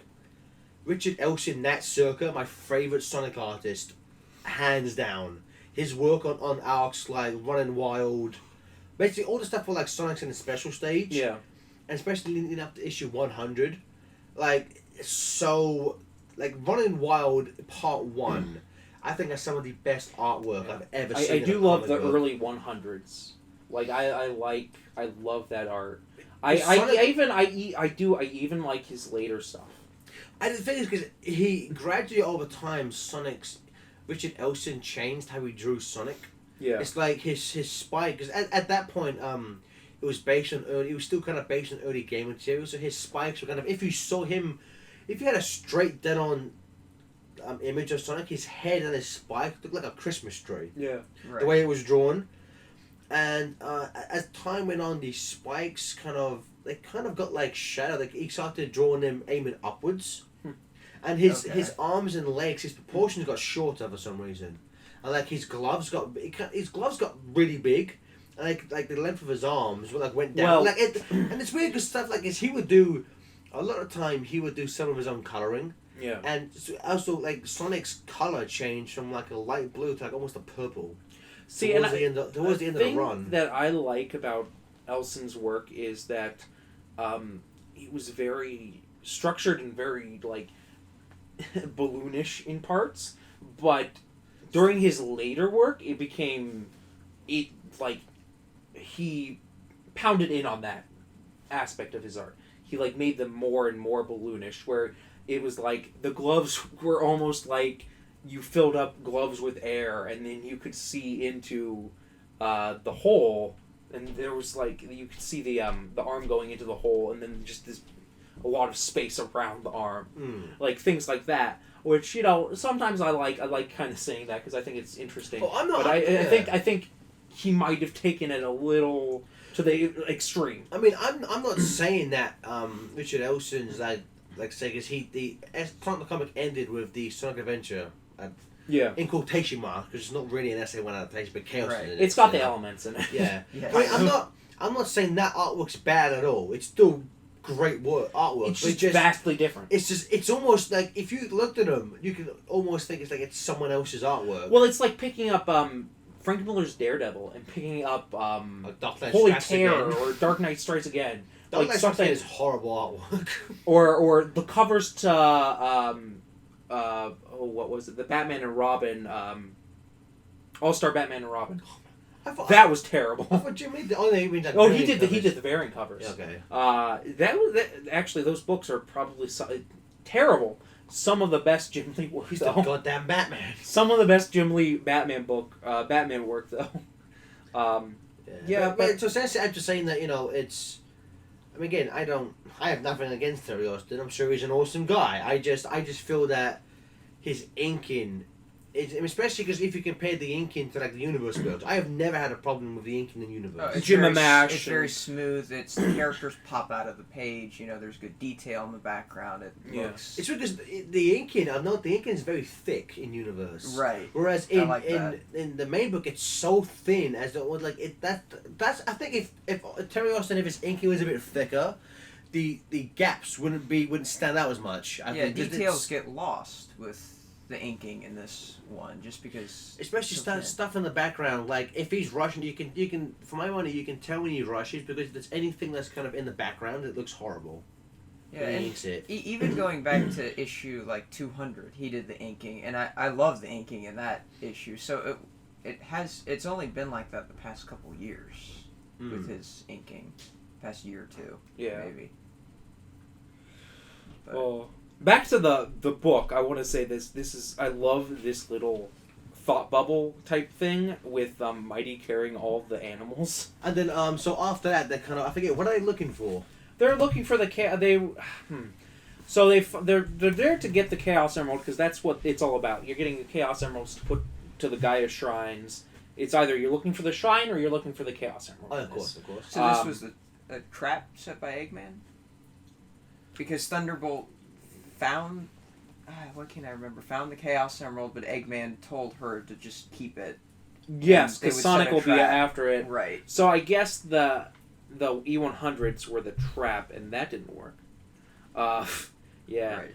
There's a nice little bit where Mighty starts to lose his temper. I was gonna ask this. Was this a character trait of his? No, Three reboot? he was very level-headed. Yeah, there were certain instances like in 175 whenever he thinks that Snively kills Ray, Yeah. that he just goes berserk and like rips the robot's Yeah. arms off. That's and the just- thing. His anger was always attached to Ray. Like Always- he didn't. And I just kind of justified it. Think that. Well, what is their relation? That they're just friends, Ray. Adoptive brother type of thing. It's Right. So it's almost like Sonic and Tails. Yes, Yeah, it's okay, exactly exactly. like that. Well, in that Exactly. case, then like as Sonic would do that if like he thought they had killed Tails, he'd Yeah. go insane and destroy his robot. Right. So but like, it sounds like he's got like an anger issue. Yeah, that never Yeah. really was in the old continuity. So this is just kind of like something to refresh the character. which it works. yeah. Because so in terms of strength, then Mighty is one of the strongest characters in the Archie book. Right. Yeah. On say par with Knuckles, or just to say Knuckles is. Well, and bringing up. I like to imagine Knuckles is the strongest in terms of just. No, pure I think Mighty's the strongest. Yeah, Because Mighty that's his thing. Mighty's like only character trait is Is his being the strength. strongest. That's what Knuckles is. But Knuckles is a more important character than Knuckles Mighty. has so many other things, though. Knuckles can dig, he can glide, he can climb, he can dice, he can cut, he can act as a vacuum. He's an Best all-purpose friends, the echidna. new Turbo Knuckles. But I think just let Mighty have the strength, because I don't think strength is that cool of a thing. tell that to the Hulk. Well, he's also green, Oh, okay. There so you you go. know. There he is. I thought that was the coolest thing. That's my favorite superpower, the color Green. green. I'm so happy. It's so green. Mm. What? I don't know what that was. So let's move on. Yeah. You know what? Bringing up Knuckles, do you think Mighty's a little too much like Knuckles now? No, because Mighty has self-control, which is Knuckles. Yeah. I say Knuckles because now we're back to his more game canon. It's Yeah. him on his island. I like the fact that with Knuckles he's slightly gullible, and I mean this is the difference between main Knuckles and Boom Knuckles. That with Boom Knuckles it's just like he's just kind of a dope. Yeah. Yeah. Yeah, he's the dumb muscle, the standard. Yeah, the like, standard goofy, jock, which yeah, is I'm like. character, which- Again, I've liked what I've seen so far. Like I haven't got a inherent problem with him being dumbed down as long as they keep it. As long as they don't make. As long as you have your Knuckles and they have theirs. What I'm saying that so far, I would argue that a lot of jokes made about Knuckles in Boom haven't necessarily been at the expense of Knuckles Yeah. himself. Right. Like it's just kind of like how people react to him. Is more, and as long as it stays like that, I'm fine. It's when they start just, Haha, idiot. yeah, it's when they start doing that, then I'll be like, okay, I think Knuckles deserves a bit more respect. Well, and I But think would I say- think that right. gets into a whole deeper issue of that's really disrespecting like people in general, like people who. I don't think Ian would write No, that. and I'm Like, not yeah. saying Ian. I'm saying if they were doing it in like the Boom cartoon or in the Boom video game or anywhere, it's like I think us as a society we should look past that sort of thing because that's kind of insulting to people that think they're idiots and things like that. It's like, oh, it's poking fun of me. But again, I mean, like obviously, Like the whole dumb blonde thing. yeah, You shouldn't do that. That's like should be laid to rest. yeah, and I, mean, Yeah. I don't think I don't think Sega would want that per se. So, Yeah, no, yeah. right. I mean, again, But I'm sure it's not going to be like the dumb red. the dumb redhead. Yeah. Yeah. But like the difference, so again, Boom Knuckles is just kind of I won't say stupid, I say unintelligent. Yes. Yes. He's not as sharp. Yeah, Not which that is he's what dumb. I used to say about Big the Cat in SA1 and Heroes. I wouldn't say he's stupid. He's just not intelligent, and there's a difference. There's a difference Yeah. between being stupid and just not being intelligent. It's Like, active versus passive. Big the Cat. He's just he's just a very new like. Yeah, he's like you said, passive. Yeah, he's just passive. Very Yeah. carefree. But like he's doesn't- very carefree. He's very he doesn't stress out. He's not you wouldn't ask him to help you with your homework. Yeah. Whereas Big in Sonic Chronicles is stupid. Yes. Like he's Big in like SM1 and Heroes. He doesn't say stupid things. He doesn't say random idiotic things. He just doesn't say anything intelligent. And there is a different big in Chronicles. Yes. He just says. I mean, I get what I think because I don't got a problem because it's kind of like he has funny dialogue. Yeah, But I enjoyed his dialogue. Yeah, I enjoy his dialogue, but he's personality-wise, he's a different. I view him as a different Big from SA1 because he's that's almost like SpongeBob level of like wacky lines he has in Chronicles. Right. Well, You know? and I have to say, how Ian writes him, he doesn't say he's kind of a quiet giant, and it's really all he says is in response to other people, and he's like, "What are you doing? Fishing." He's reactive, not proactive, which is so. And that's he doesn't. It's more that he's comfortable in what he is, and he's a badass. But like when he tosses Silver Sonic into the air, like don't hurt my friends. It's like he doesn't. He doesn't have much to say, and With saying that, I think I have to. We can't retract my statement about Knuckles being the strongest because it's clearly big. Because unless he won, only Big can lift the car up. That's very true. You know. But to get back to my point, I forget what I was talking about. In terms of Knuckles in the main series, he's not stupid because he's lived most of his life by himself. He's gullible. He doesn't have a lot of say the best social skills or the best common sense. And he's very stubborn. Because it's only been him. His thought process. It's my way or the highway. Exactly. Which is unlike someone like Shadow's that way just because he's powerful. He can be like, do what I say or I'll hurt you. he's arrogant. Yeah. But I would say Knuckles isn't, he's stubborn. He's just like, because I always do things my way. Yeah. So that's that I know I can get things done that way. Shadow's just like, I'll hurt you. If you talk back to me, I'll just hurt you, man. I am the most powerful. Back off. Yeah, except for the blue one who occasionally kicks my ass, but whatever. Oh, whatever. That guy. Yeah, so that's why I'm like Mighty has because obviously Mighty's lived in society. Yeah. Right. He has the self-reflection to be like he knows he has issues, which Yeah, I like that because again he's only been in 2 issues. He's one of my favorite characters. Oh, he's very level-headed and realizes, like you said, he knew he had an anger issue. He got it taken care of, and he's still trying to keep it. There's under a great control. bit. One of my favorite bits in part 2 is a Mighty panel, and we'll get to that. That's a good character moment, but we'll get to that. So nice fist bump on this page.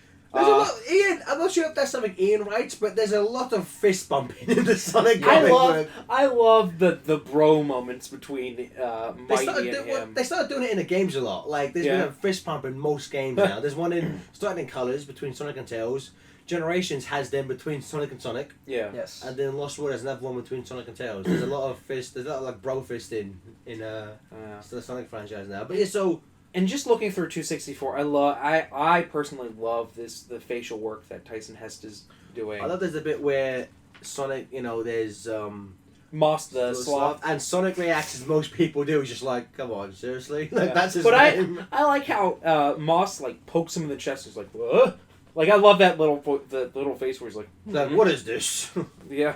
And now we'll see because now you've got darkness within you. Now that it finally comes out where Sonic's been, because I think when it happened, who knew about it? Was it just Uncle Chuck and Mutsky? Uncle Chuck was like, "Hey, go see a doctor," and he's like, "Whatever, old man." Old man, look after the place while we go. Okay, Sonic.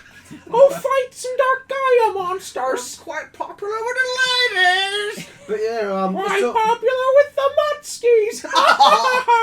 It's wrong. But no, it finally comes out, and there's a nice bit where Amy does the Mystic Melody, the most worthless power-up in any Sonic game ever. Oh, but yes. At least he's, again, as I said before, this is why this is why Ian, being a fan, is just because he brings in these game things. If you had never played the games, I can't imagine there's many comic readers who have never played a Sonic game of this book, but you just be like, oh, cool, it's just some weird thing that they have. But if you play the games, you're like, oh, it's that worthless power up. And the reaction of Sonic is like, yeah, this junk that she's doing, she picked it up. Yeah. And Mighty's just like, what is she doing? Mighty's just like, what the hell? I was like, no one cares. Which is Sonic, she trying to play an imaginary flute? Which like Sonic's reaction is most gamers' reaction to that power up in the game. Just who cares? Like, just like. Why? Why did I have to look for this? It's like you use it once and never again. Who cares? To find the lost Chow. I hate those things. Yeah. Oh my gosh, I didn't notice this before, but there's a whole bunch of different animals in this. There's there's a lion and a pink elephant. Getting. Is it on parade? Yes, of course. All pink elephants are on parade. But I don't know. I remember the lion fairly well from Sonic Adventure. I don't know if that was on purpose or not. I'd imagine. Yeah, Again, probably. we said his name like 4 times. Tyson Hesse. Tyson Hesse. He's Yeah. clearly a Sonic fan. So he's, Oh, you yeah. know, he knows Oh, these. yes. Yeah, exactly. Yeah. Knows these things. Which is why, you know, that's a Sonic fan who's writer, Sonic fan who's the artist.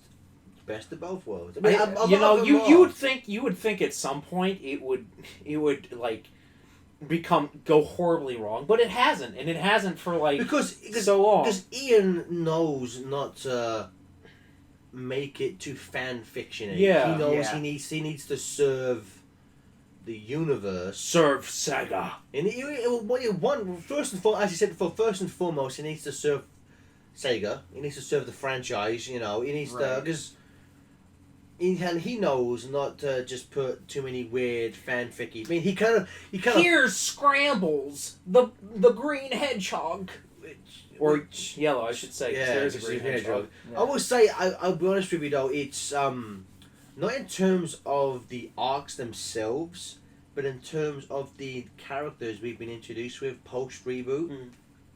It's kind of a bit fan fictiony for me. There's been so many new characters of like new things, and again, because we're still barely a year into See, and this, I think that why it isn't fanfiction-y for me is that. it's not.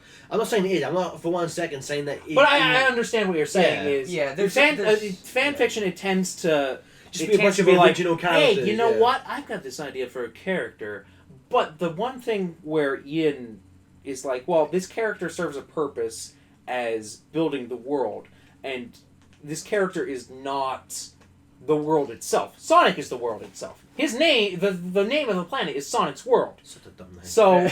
So therefore, Sonic is the focus, and these things are all built to support him. But Instead of a lot of fanfic where it's like, well, I want Sonic to make out with my fan character. That's all right. I guess. That's what all my fanfic is about. What about you guys? Yeah. I guess it's more a case. I was hoping we'd just have more time with the established characters. Yeah. I mean, I can see that. I've enjoyed the. I'm not saying that post reboot's terrible. I've been really enjoying it. I was just expecting less original content so soon. Yeah. I Like that- think I think Ian does a really good job at original content, and I think that what he's done for the most part is done to play off of the existing characters. Right. I mean, with the exception of Shadowfall, nothing, none of the new characters has been just offensive. Blatantly out there. Yeah, I mean, Reddick's awesome. I like Reddick. Yeah. Reddick is original. Yeah, Reddick and Fix It are amazing. And I'll have to say, Eclipse in Total Eclipse. Total Eclipse much better than Eclipse in. Yeah, I've always liked his design, Mm. but yeah, I did not like him as a character. I at did. all in I think Shadowfall. what kind of threw me was his reveal was so over the top. Yeah. Like we didn't need a big splash page of his name like as a logo. Like You don't deserve your own logo it's like yet. you shouldn't like that shouldn't have been like the cliffhanger for issue 1 of Shadowfall. Like he should have been revealed earlier or issue 2. Right. Like Or just like him, you don't actually see him It until the next issue. it was Yeah. so over the top. Yeah. And what my problem with that though is that in terms of what he does in Shadowfall, he doesn't live up to it. He doesn't retroactively earn that like epic reveal. Right. You know, it's kind of like Eggman in Unleashed. He starts off so good, like destroying the world, finally defeating Sonic, and then he ends it by just being smacked around and like trying to kick his robot and falling on his back. It's like, how the mighty have fallen, you know. Yeah. And Speaking of mighty, I also want to say a quick thing about I might have gotten a little down on what is it, fan fiction stuff, but there's a lot of good fan fiction out there. Don't get me wrong. I'm not saying Evan that. Stanley started in fan fiction. Ian Flynn started in fan fiction.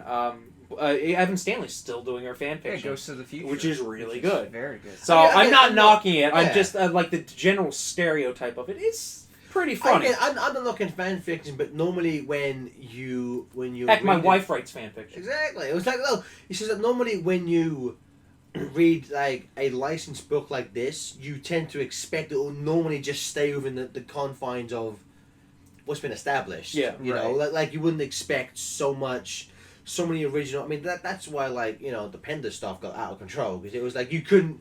It was barely what you like. The Knuckles book is barely a Knuckles in it. It was like I'm getting this for Knuckles the Echidna from the games. It really was Not so much fan fiction, even though Not he so much wasn't. like Knuckles, all of his family. Like that's what I'm saying. Like this hasn't gone nearly that far.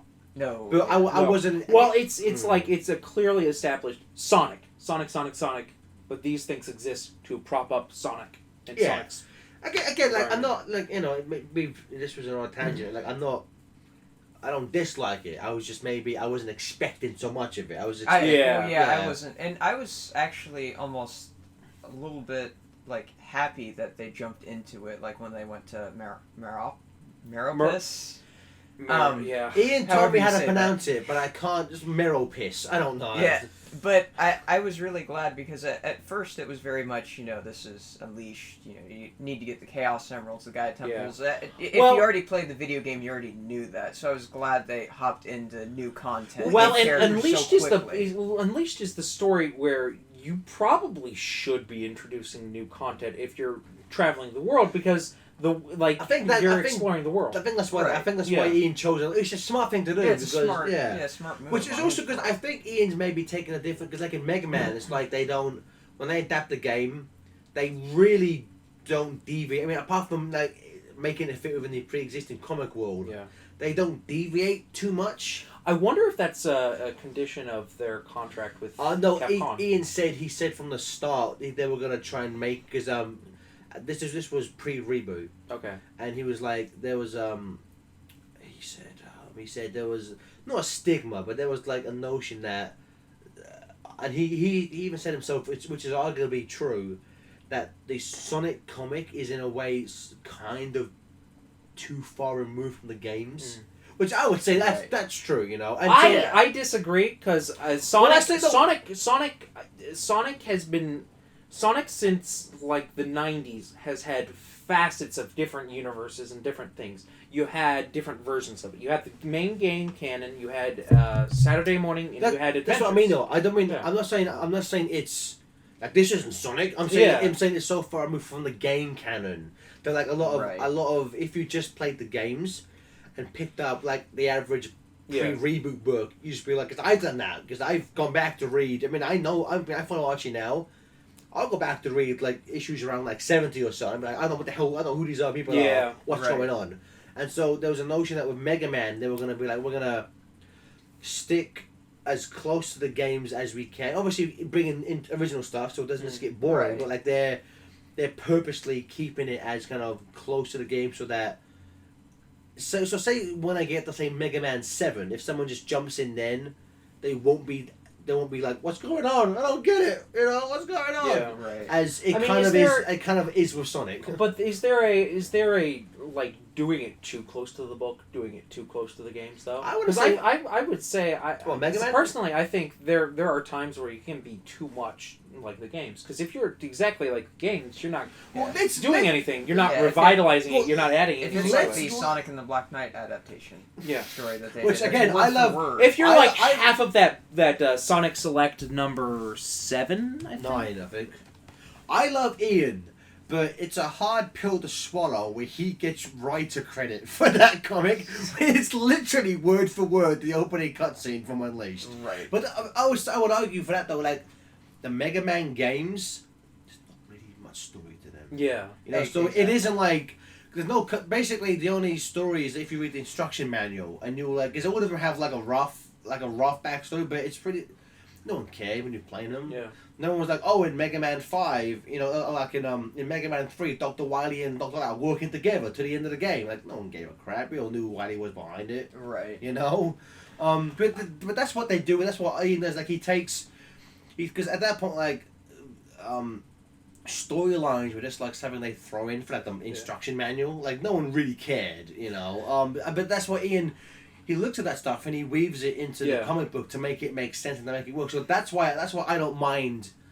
Well, that's a thing where being a fan, like Ian does, he really does care. I mean, the only game where the only one I can think of, if they get to it, hopefully they will, where it might be a bit like, okay, we've seen this before, is Mega Man 8. Because that's the only one that has, like, animated cutscenes. So, like, it could just be like, we'll just have, like, get those cutscenes in the comic form. And then you'll be like, I saw this 20 years ago. Like, well, And also, Ian's doing commentary, too. Because the whole Top Man fight where he just rush jets through. It's like, you're not supposed to do this! It starts with Top Man, like, designing his level. And then, like, Mega Man just, like, blows. It's like, you're not supposed to jump over those enemies! You're supposed to shoot them! And, like, Mega Man's... There's a pattern! Mega Man is known for, like, having these sections where, like, there'll be, like, disappearing, reappearing blocks. Oh, yes. And you have to memorize those, but a lot of people will just get, like, rush to or item 2 and, like, blow through it. And the bit was like, you're not supposed to just do that, that's cheating! It's like, that's so awesome. He does throw in a Megas reference, which I love that he did. You guys are listening to Megas, do you? No, that's lost in there. There's a bit where after he defeats Top Man says that was legendary. And in the Megas Top Man fight, Can't Stop the Top, one of the lyrics is, this dance fight will be legendary. So like that has to be a Megas reference. It's I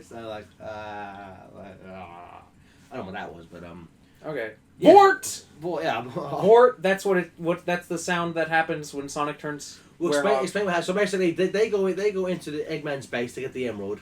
Mr. Furball, Ms. Xbox, Thunderbolt is like, attack! So they do attack. They'll get electrocuted, and then that's when, because as in previous issues, it's when Sonic's stressed.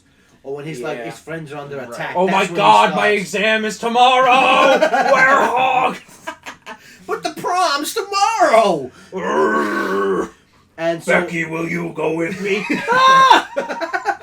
And so shucks. They've been electrocuted and he sees all of his friends being hurt. And this is when we get the full-on... The gloves, as... The gloves come off. And, he goes full Werehog. You never go full Werehog, but he did. And it ends with him... With probably one of my favorite images post-reboot, with him just standing there. It's a really good image of him. It is an excellent splash. I will say, it didn't make sense in Unleashed. Doesn't make sense now. Where did the spikes come from in his shoes? It's that guy imagined. I like in the next he wants issue. more fashionable shoes when he takes over Sonic. So. I'll talk about this. Or I'll talk about this in the next issue. But I do like what happens with spikes. So there's a little bit of backup in this issue. It is okay. I was hoping you for like a little it just bit more. because it's Anton and Bunny. I was disappointed. What did you guys think of the pencils? I'm familiar with James Fry. It looks, you know what? Someone said it online. It looks like early Archie. Like, well, James Fry did Archie in in the hundreds.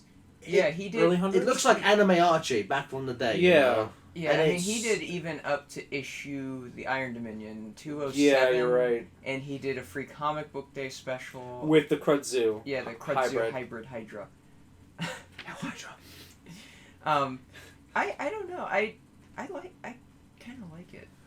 It is all right. I think it could have been done better. Yeah, I didn't mind. I didn't mind. I remember looking at it like it wasn't the worst thing I've seen. I think there's slight issues where proportions switch panel to panel. Like especially if you look at Bunny, her arms are ever changing in length, panel to panel. Yes, I mean when you go she's from a cyborg. That's when you go from Tyson Hess, who I mean, don't get me wrong. Whenever I said that about the whole, sometimes it seems off to me. I like his pencils as much as Jennifer Hernandez almost.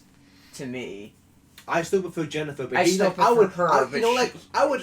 be second. I would love for her to get this book, but if he did, I'd be fine with it. Yeah, or if they just went back and forth between those two. I do like me some Tyson Hess. Some Tyson Hess chicken nuggets. But it's just a book, or it's just a little story of Antoine and Bunny. I think it's a station square, some place, and some city that has been overrun with a flood. It's like this weird horseshoe in. It's like, we still love each other, right? Yeah, I love you. Basically, they save a newlywed couple. It's doing their wedding gown, wedding suit. They're just, they're saved. And then it ends with, like, I love you too. Yeah. These last 5 pages were kind of pointless, weren't they? Yeah, let's go home. Okay. Well, see, the thing is, from the solicits, I thought we were going to get a really kind of dark story where it was like, they were going to dig up stuff from okay, there was a reboot. You slept with my sister! No, I thought it was going to be something like, are we really the same person? Do we really still, like, love each other since the reboot? And then it's like, yeah, we do. Like, I thought that's where they were going, and it kind of had me nervous. They used those words, since Bunny, since the reboot, they still loves me. Why is he Yogi Bear? He's not French's Yogi Bear? Hey, Bunny! Let's go strike some picnic baskets! I don't know, Antoine. Ranger Smith said that's bad. I want that book now. I want Yogi de Coulette, the comic. No, Antoine Bear and Bun Bun. That's what it is. But it's I mean, I would. This backup, it's okay. It's okay. It was not written by Ian, right? No, it it's was Benjamin 2 people. Bailey and Joey Esposito. Which I'm not like. I don't want to offend anyone, but like it's just two people to write 5 pages. Yeah. Nothing happens. Someone could have plotted it and someone could have scripted it. But it's like it doesn't like nothing happened. They just save someone. There's not much dialogue in this, to be honest with you. I kind of think this was like a test out issue to see if they could write like a bigger story, maybe, because they do that with off panels and stuff. Maybe they were like, oh hey, try this, and I could imagine this being maybe a tryout. Well, either way, I thought it was okay. It just wasn't. I was kind of expecting more from the solicits. Well, and both for part 1 and 2 of Control, I think it would have been better just to have the main story. Yes. Yeah. I'm honest with you. Like, me and Jonathan spoke about this before we recorded. For Waves of Change, I would have liked full stories, but it made sense that we were because before Waves of Change, they say. Sonic, you and Amy do this. And Rota, you guys do this. Right. The rest of us, we're going to go do this. So it made sense, that we would see what the other Freedom Fighter team were doing. Yeah. There was no reason. Like, these backup stories in Control Part 1 and 2 are pointless. Right. I don't mean to sound offensive, but like, they could have not been made and nothing would have changed. Yeah. Whereas with the last ones where Sally, Antoine, and Tails are and Nicole are in the cave, they're actively doing something to further the overall story. And it builds on their character too. There's nice moments between Sally and Nicole. Yeah. Whereas in these ones, like all we get from the Antoine Bunny is that they love each other, which we knew that before. Yeah, that's already been established. It starts with them saying "I love you" and it ends with them saying "I love you." There's no arc. They don't. Because I was really expecting that. I was really afraid, and I was expecting this questioning moment to get divorced. No, I thought there was going to be like some sort of like thing where it was like, are we different people because the world is changing or something? I could just see like if they get divorced, it was like Antoine's getting divorced. I better get divorced. I take my ring and I throw it, just throw it automatically, and then Caroline comes home and I'm like, I don't understand anything anymore. I don't love you since the reboot. Get out of my house. We're different people. The world rebooted. It's like, no, what? I don't understand. What are you talking about, you freak? Red skies! Oh, wait, different universe. Red skies, thunder, anti-monitor. But, I would say Control Part 1, pretty good. Yes. Good stuff in it. Back up. I can take or leave it. It is okay. It's alright. It's fine. It is what it is. It's fine. It's not offensive. It doesn't add anything and it doesn't detract anything. It is neutral. Yes, it's neutral. Yeah. Yes, but the one we're going to get to in Control Part 2, not so much. But Control Part 2, and as I've said earlier in this episode and past ones, I am not a variant man. Oh my god. I don't care for I get why comic companies do it. I don't think Archie should do it For me, they do it for me. And for me. Yeah, do it Most for you. times. You two are keeping Archie, running because you buy all the variants. You know, I get 5 copies of the regular cover and then 5 copies of the variant. And I think that is completely valid and fine. And your wife's like, "Where's all our money going?" It's my money, too. I want to buy books. Get out my house. They're all the same book. I don't care. Doesn't matter. I have them on the bed. I just like staring at me. how in that back and forth I started as Caroline and ended as you. It's like we both switched characters in that. But I would say this. So Control Part 2, the first cover, it's a really nice Tracy. I love Tracy's covers. Yes. It's basically Sonic transforming into the Werehog. I would love to own the original artwork to that. I Honestly. will have to say Out of that it is everything. actually done by 2 people. It is done by Tracy Artie and it is done by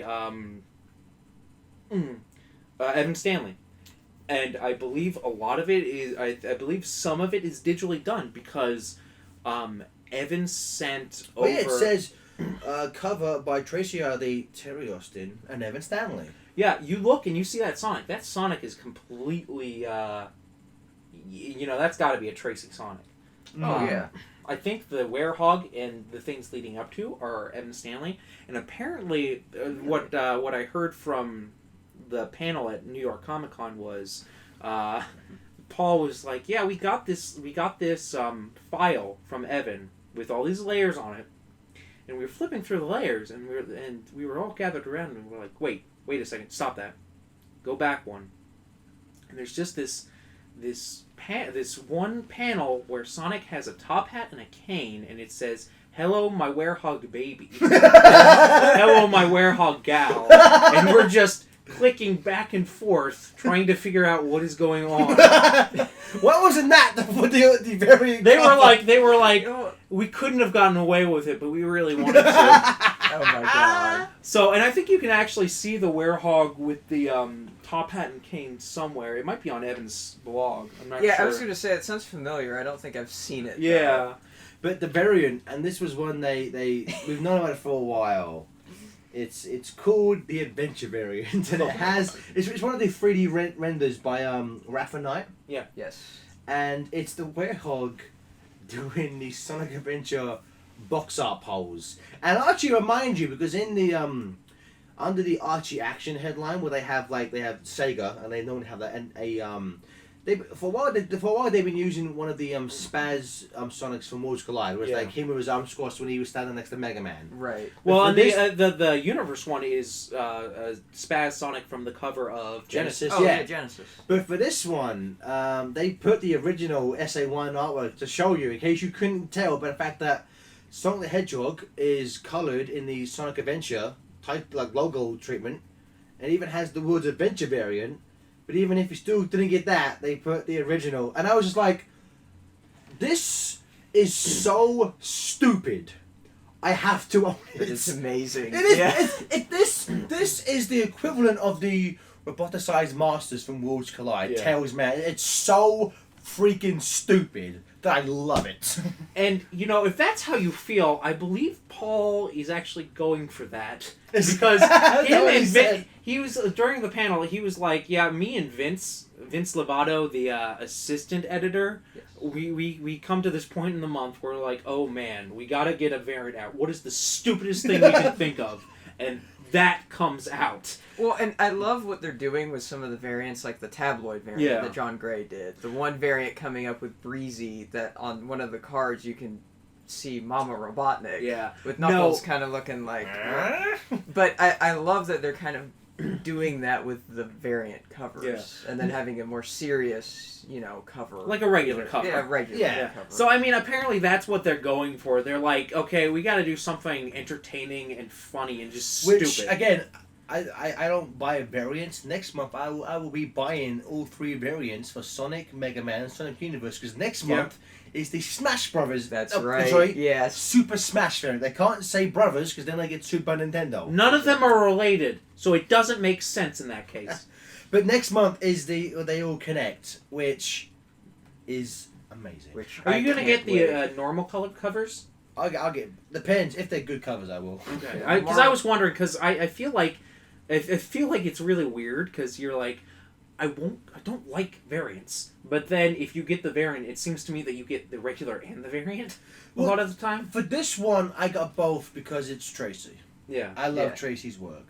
So I will support that man. I will support that man to the day I die, which is tomorrow.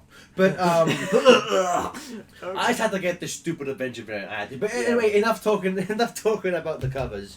Control Part 2 Pixar pretty much with the last one. Oh, it's so good. It just starts off so good. Yeah, the best thing I'll say is that normally at the start of these issues, when normally on the first page or two, when there's a character, it'll have like the name and like a description. So like it says Mighty the Armadillo, super strong. Sally Akon, tactician.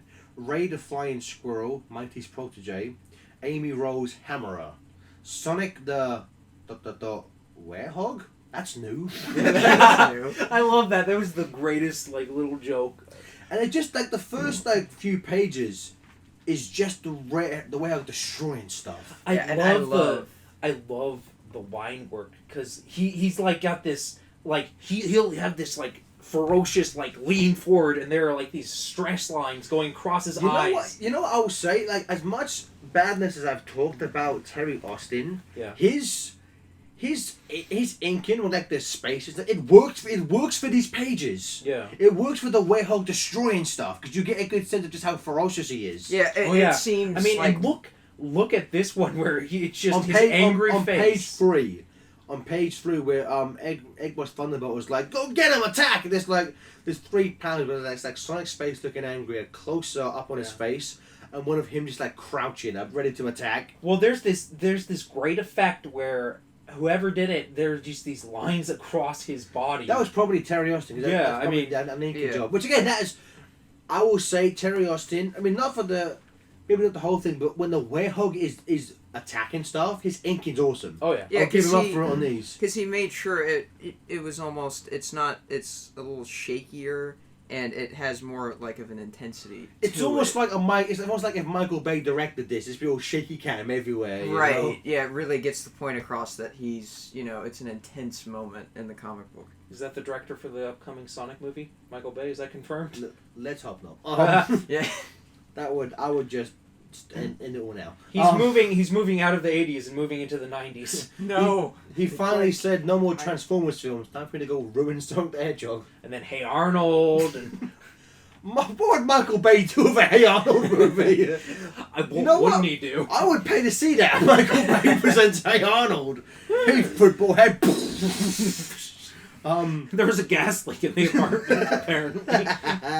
But Sonic destroys Eggboss Thunderbolt, and that's when you see what she is. And she is a little Mobini. We'll just say Jonathan and Bobby like this choice. I did not. What is she? Is she like a chinchilla? Or she might be. I don't know. I think she's supposed to be like a chinchilla. She's stupid is what she is. I love it. It was a joke. Like the whole I the idea that. of her Like, is she joke, was and built I thought up. it was funny. She was built up for like what 3 issues of like. Well, and she's like the only egg boss that actually respects Eggman and looks up to him. And she's wearing like classic Eggman's like trousers. And stuff. And she has like that perfectly round body with the tiny head that classic Eggman has. I like her. I think it's a good I think it's a good thing to have a character like that that's this tiny little thing that everyone's afraid of, and just it's all about the suit, but she'll still go out at you. Well, I really like it. Well, like I said, my favorite thing is she's the only one who looks up to Eggman and does what he says. Like that's it. It's her, and that's what she looks like. I don't know. Well, she gains a lot from him because without that suit, she's just a tiny little fluffball. Well, as we see. Well, I mean, she has electrocution powers, as we'll see. And so after that happens, Sonic Werehog goes off to chase Thunderbolt, and the rest of the gang were kind of still battered. Mighty just says, "You guys go get the care symbol. I'll take care of Sonic." And so as Werehog catches up with Thunderbolt, she's like, "Back off, back off," and then she like lets off this like big electric shock. Which, That's why she's called Thunderbolt. well, yeah, Because she's Pikachu. and what I like about it was that Werehog doesn't speak much. Yeah. But he just speaks in very short sentences. And so after she does it, he just goes like, all the animals. And she starts Me Sonic, me Werehog. me Werehog, no brute, me king. And the Thunderbolt starts speaking like, oh, the animals, you worry for them, do you? Well, maybe if maybe I'll let them. And before she can finish, Sonic just grabs her by the throat and strangles her. It's so yeah, good. I love that panel. Too, It's like with her so eyes cartoony. popping out. Like, Yeah. eyes and a tongue pop out. It's like, Well, I love how confident and how evil she looks, and then and then Mighty kind of steps in and just says, "Calm down, dude. Just calm down." And then this is a really nice idea from Ian. Is that we have Werehog vision, where there's this. Yes, There's a few times in the book where there'll be multiple panels where we have like Mighty's a panel where like we see him just being like, you guys, you gotta calm down. I know what it's like, too much power, but you gotta just calm down. You have to relax. We have to find the emerald and leave. And then you see Sonic, and then you see the Werehog's face, and it cuts back to Mighty, and he looks like a demon. He's like, he's like, you suck, And then it has Thunderbolt, sticking her tongue out. you're awful. We're gonna kick your butt. Yeah, Blah, it's blah, like blah. no one likes you. You suck. But what I really love about the Werehog vision is that he gives them spikes on their shoes too. Oh wait. I didn't Yeah. know it's Oh my that. God. Isn't that amazing? It's like Oh, that's awesome. Werehog has I a didn't fetish notice for like spiky shoes. But this is a nice bit after he says that Sonic, the Werehog just kind of like knocks Mighty out. And there's my favorite panel in this. It's a shot of Mighty's on the floor. He's been like knocked out by the Werehog. And he's just saying, measured breaths, Mighty. He's your friend. He needs help. And I like that. That's something that we're like Sonic would kind of do the same thing, but he wouldn't show as much restraint. Like there's times where like he has to like subdue like Knuckles or Shadow. He'll still knock him out. But like he'll be like, I'm doing this for your own good. he doesn't stop and like he doesn't take that breath as much. Like it's the it's- whole Enerjack thing. Where Yeah. Knuckles was that, and Sonic had to go up. Sonic against is that. much faster. Sonic's plan was, and I quote, I'm gonna do what I did to Perfect Chaos, beat the evil out of you. And then, One of the best plans ever. I know, I'm gonna run at you real fast and see what happens. But then after all, like they eventually get him subdued. I do like this. There's a page where Amy and Sally the way figure out. the way Hulk and Mighty about jumping up Yeah. to attack each other. So Amy and Sally are like, okay, so They step in front of the Werehog 'Cause- and Ray steps in front of Mighty to stop the fight. and it's this really nice scene where they look really worried, but they're stiff as stones trying to block them, and I just really like that look.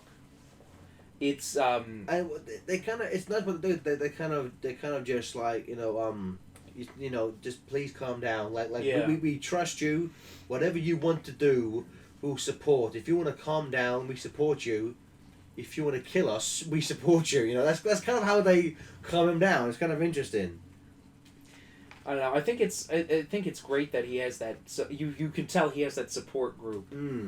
Which it's Right. nice because it's vastly different to how the Werehog is treated in Unleashed. Yeah. Because in Unleashed, the Dark Gaia spores kind of make everyone else go crazy and get mean. But But- Sonic's got a pure heart. But so so as Chip says, that's the moment where like they're pondering why he hasn't changed, and Chip's just like, because you're so good, Right. you won't let yourself succumb. And what I like about this is that they've kind of kept that notion, because there's a line, I forget, I think Moss says it, or maybe it's Mighty, who says that like a lesser person would have given in to this Yeah. a long time ago. Right. So the fact that Sonic, it's taken him so long to change, just shows you like how strong a character he is. Well, they talk a lot about his willpower. He's Yeah. got tremendous willpower to, like, fight back from this and to like keep it in. And I love how ashamed he looks. Like he's really freaked out in the art. Like his eyes are just so worried, and I don't know. He's just so. It's really sad to see Sonic so shaken. And yeah, I mean, and then they kind of pull a niche where as the sun rises, he turns back into regular Yeah. Sonic, and there's less. Yeah. The back with Master Sloth, and after he turns back to being the regular Sonic again, they're like, "Oh, we're so glad you're back. Let's go and leave." And Sonic's like, "I ain't going nowhere. Like Yeah. I can't Right.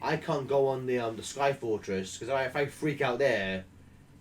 Hulk on the hover carrier or Which is why Sonic's smarter than Nick Fury. Yep. Exactly. Because, Nick Fury's plan of, it's okay, we got a cage for the Hulk. Good plan there, Nick Fury, and was destroyed everyone on It didn't S.H.I.E.L.D. work out too good. Yeah. And so this issue ends with Sonic saying, Sonic basically pulls a mic and says, I need to get control. I'm not Yeah. leaving until I get it. That's the title. Oh my gosh! Yeah, that's a god. Well, I needed Sonic on the cover to tell me that. Did Though. you get it? Control. Yeah. Did you get it?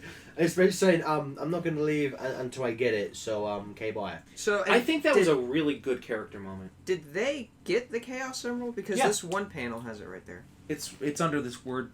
Oh, yeah, I see it. Well, yeah. Because I flipped Yeah. through it and pretty much read it, but I haven't read it from start to finish. Yeah, they So- get because they get to Eggman's base, and Yeah, they got it in the end. See? Oh, duh. Okay. Yeah, now Yeah. I see it. yeah, because as I said, Mighty says you guys get the Emerald, I'll get Sonic, Right. and so they go off to get the Emerald, and then they come and help out with Sonic. So I mean, this one of my post reboot. This is one of my favorite issues.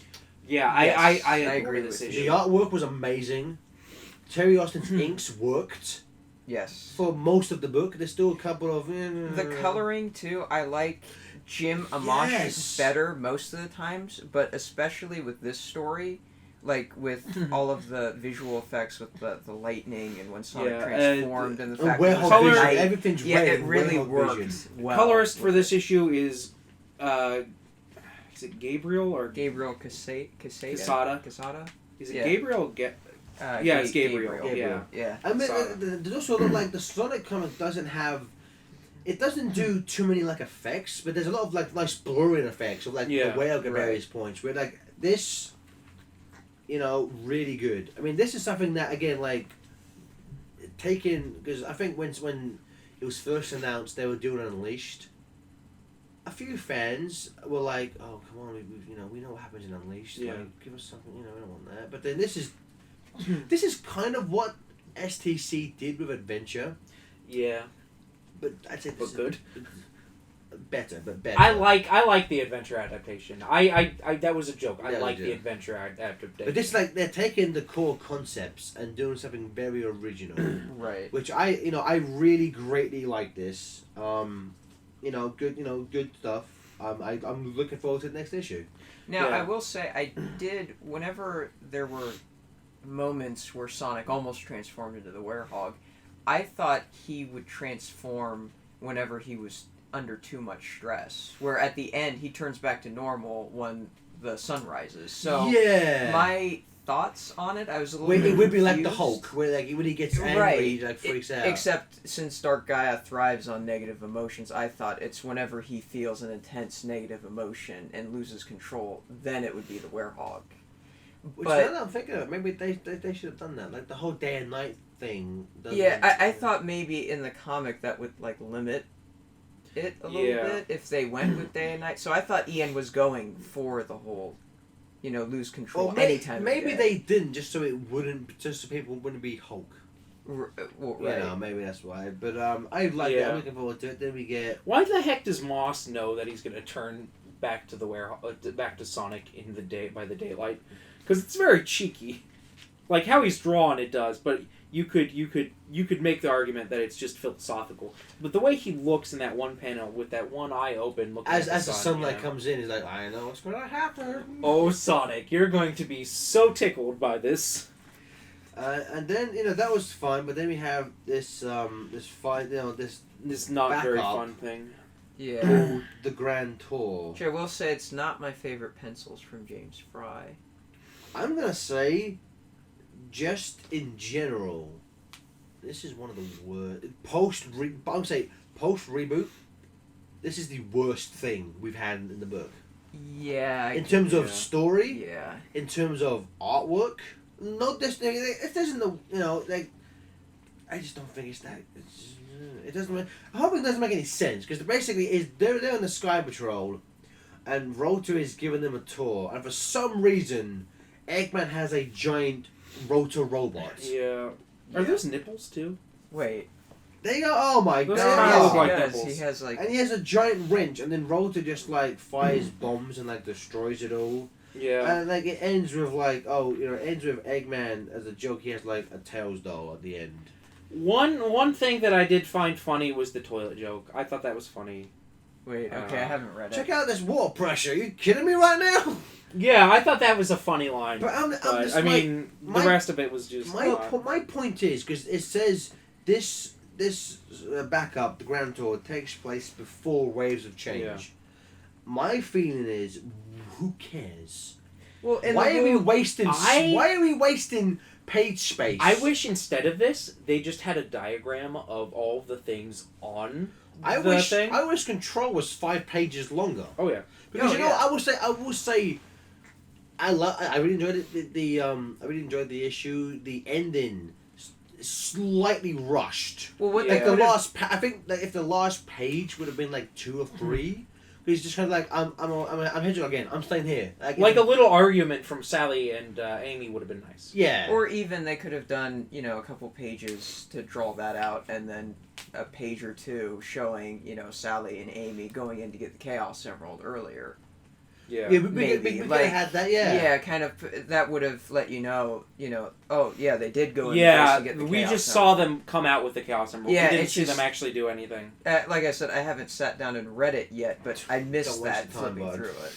Well, I meant the entire. well, the I mean, main- for the Control, main I mean, one is- yeah, yeah. Control. I mean, See, just, this really reminds me of a backup from like around issue 100. so it's Yeah, bad. looking at it. So Some it's world like peace. it doesn't.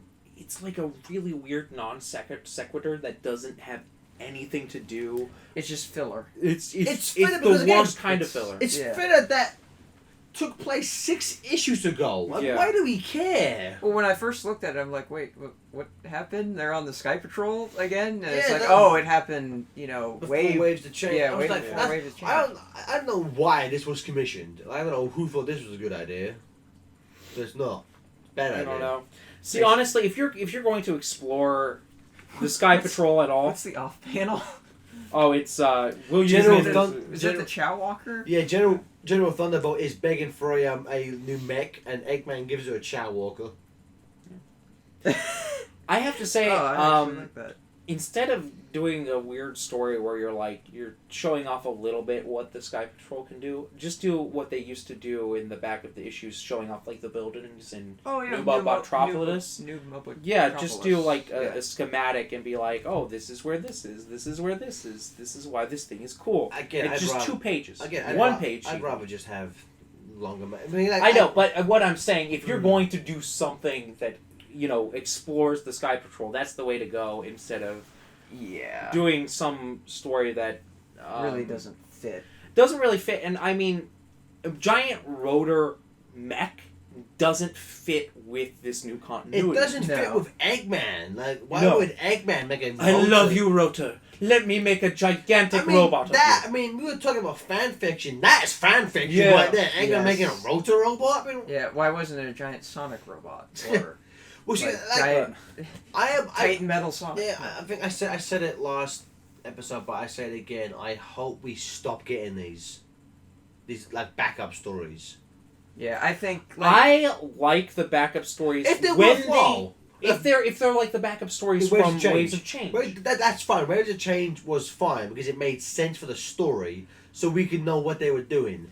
Like These don't really add anything. If it was a story where they actually took Antoine and Bunny and looked at their relationship and did some sort of character development instead of just being like, status quo, okay, status quo. You know what? Or if they were like, okay, Rotor, stuff happens, okay, stuff is done. These two remind me of the Gutsman's backups from the Protoman 2-bot Oh, yeah. story.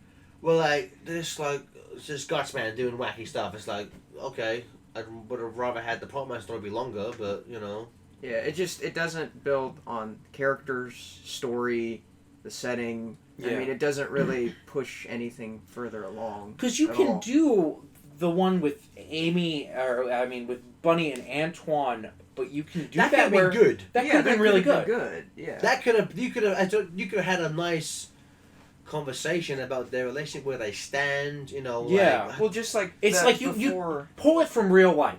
Like, what would a real life couple be if they were, they were shattered by, all the events that was happening? Like, I don't know if I can handle this world breaking apart. And it's like, well, I, as your significant other, am there to support you, or something that rings true. Well, even before the reboot, whenever Bunny lost her cybernetic limbs, there was the backup story of her and Antoine because she felt pretty much useless That was and good. didn't yeah. know what to do, and it was those What did two she do? together. They really didn't get a chance to explore. They didn't get that a chance too to much. explore it, but there was this nice backup where Antoine was there supporting her and being like, if you think that the robotic limbs were what made you important or special, then you don't know you like I know you. I love Yeah. you. Like that's Those that's just something made you hot, Bunny. All right.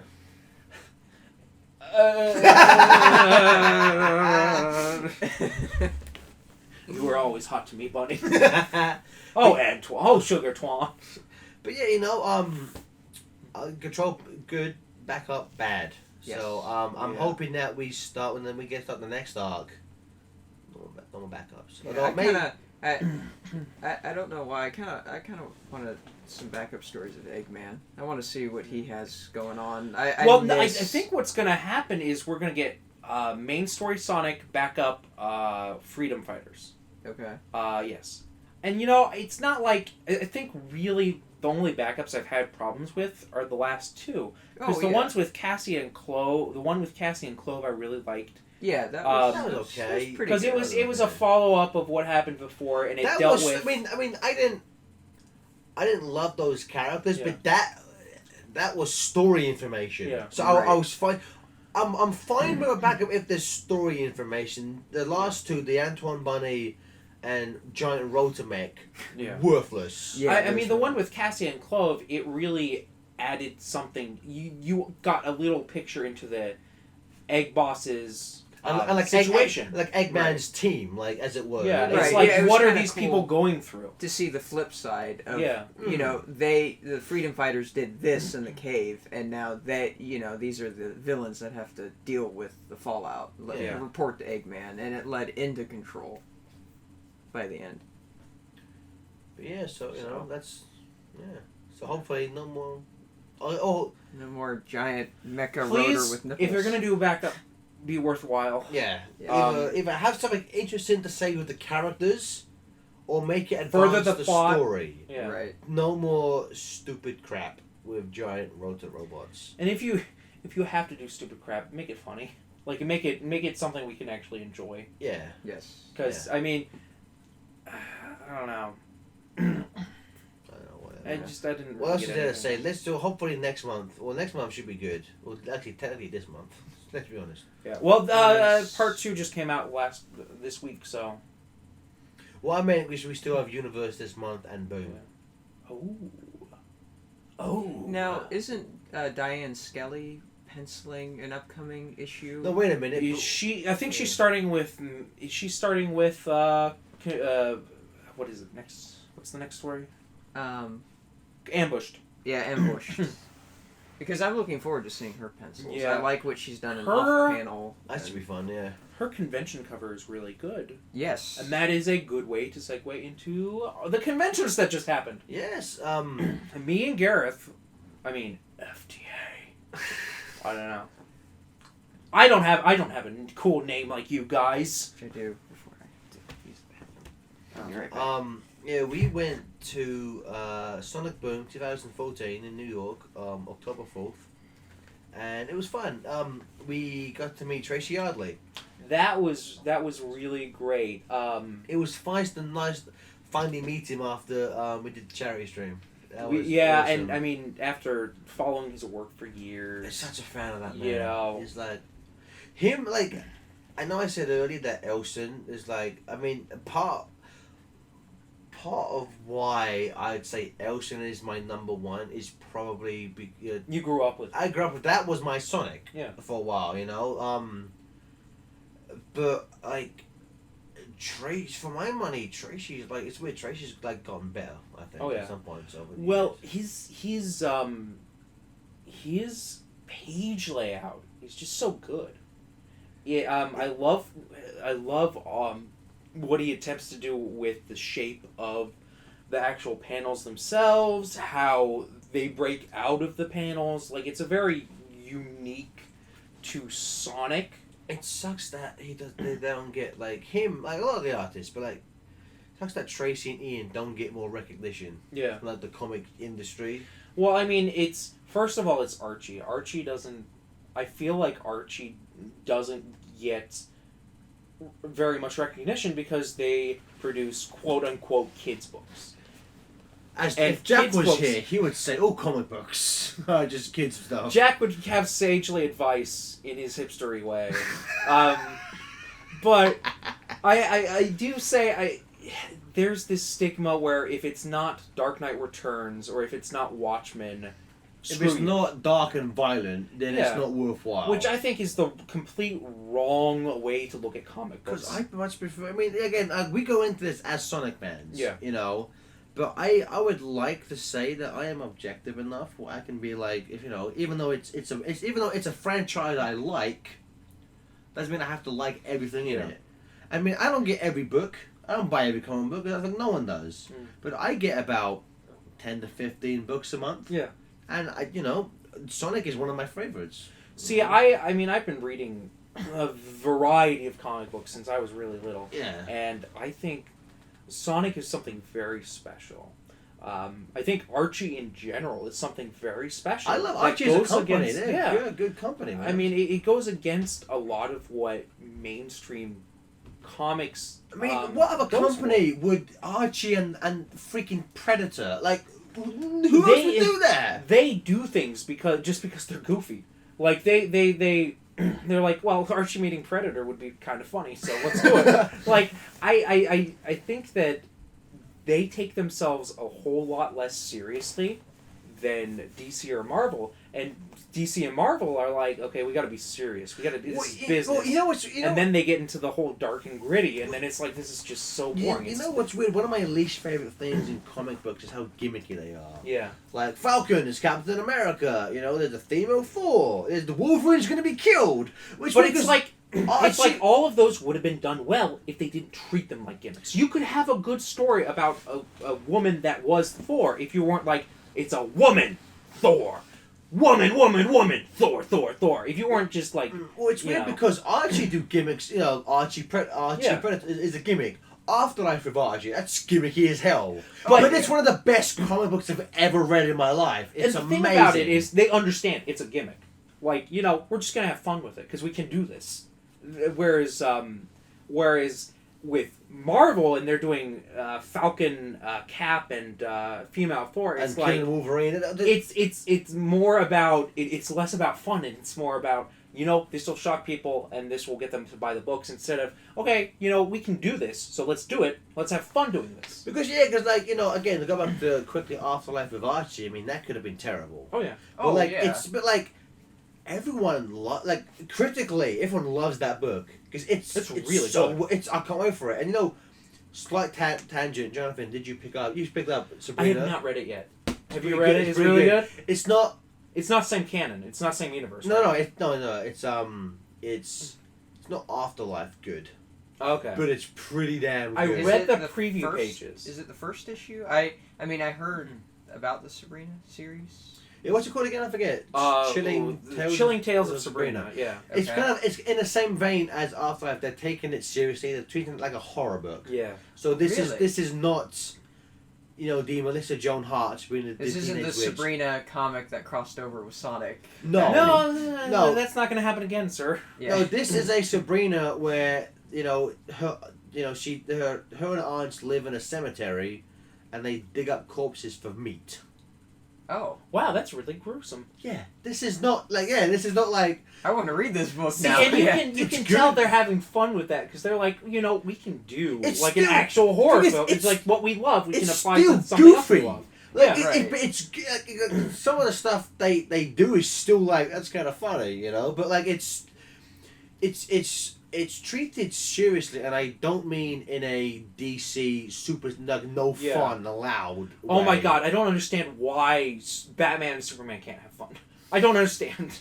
And it's like Greg Pak, who was doing action. He's doing a good job, but before that, it was like, Superman, why can't he have fun? Tell Superman's jokes. just want to have fun. But yeah, so I mean, the gimmicks can work if treated right. And Archie again, as a company, I mean, you know, I still think they give you the best value for money when in terms of trades. Oh yes. Yeah. No, I think Archie is a really good business.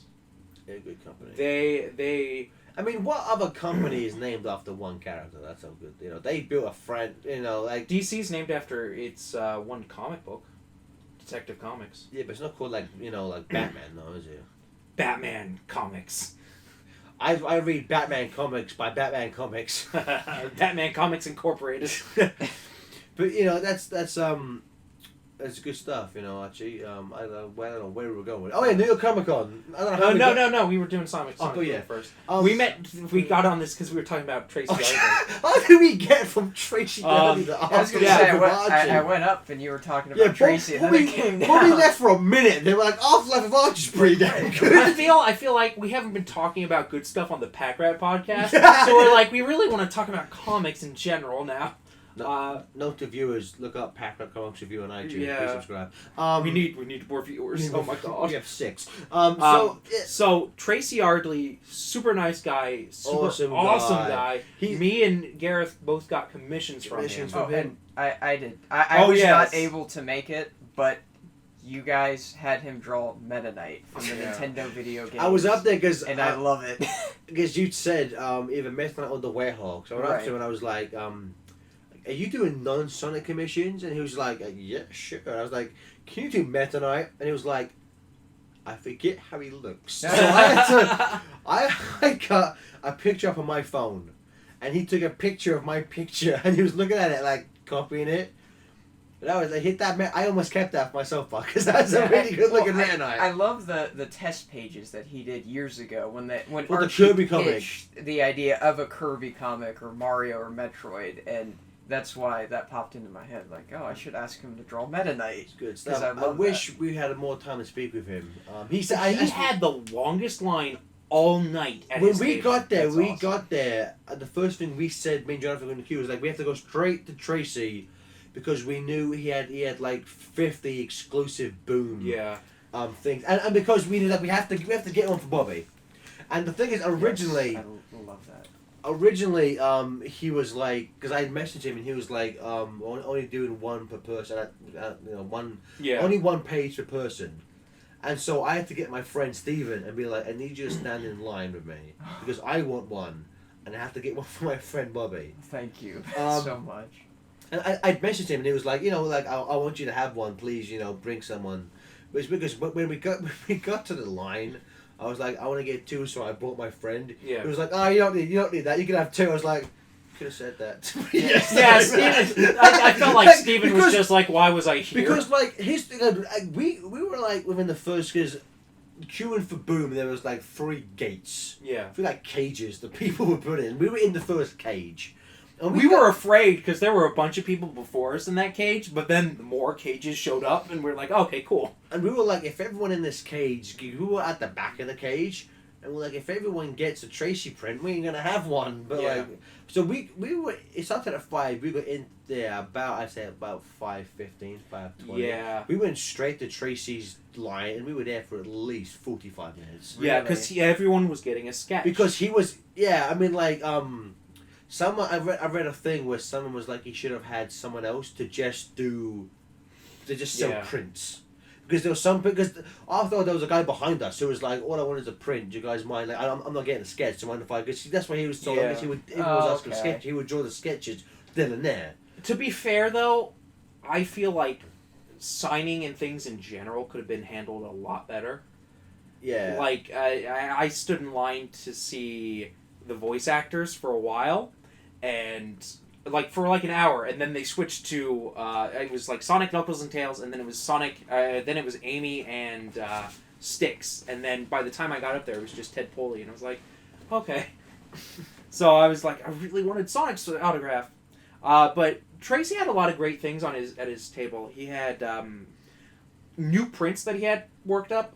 There was a Team Dark print. Which is a which I think it's Shadowfall issue 1. Yes. Yes. Yeah. That's Which is a really nice. It's a really nice movie. I should type have cover. bought. I'm gonna have to message him see if he has any more. Oh, I probably. get it by some of these.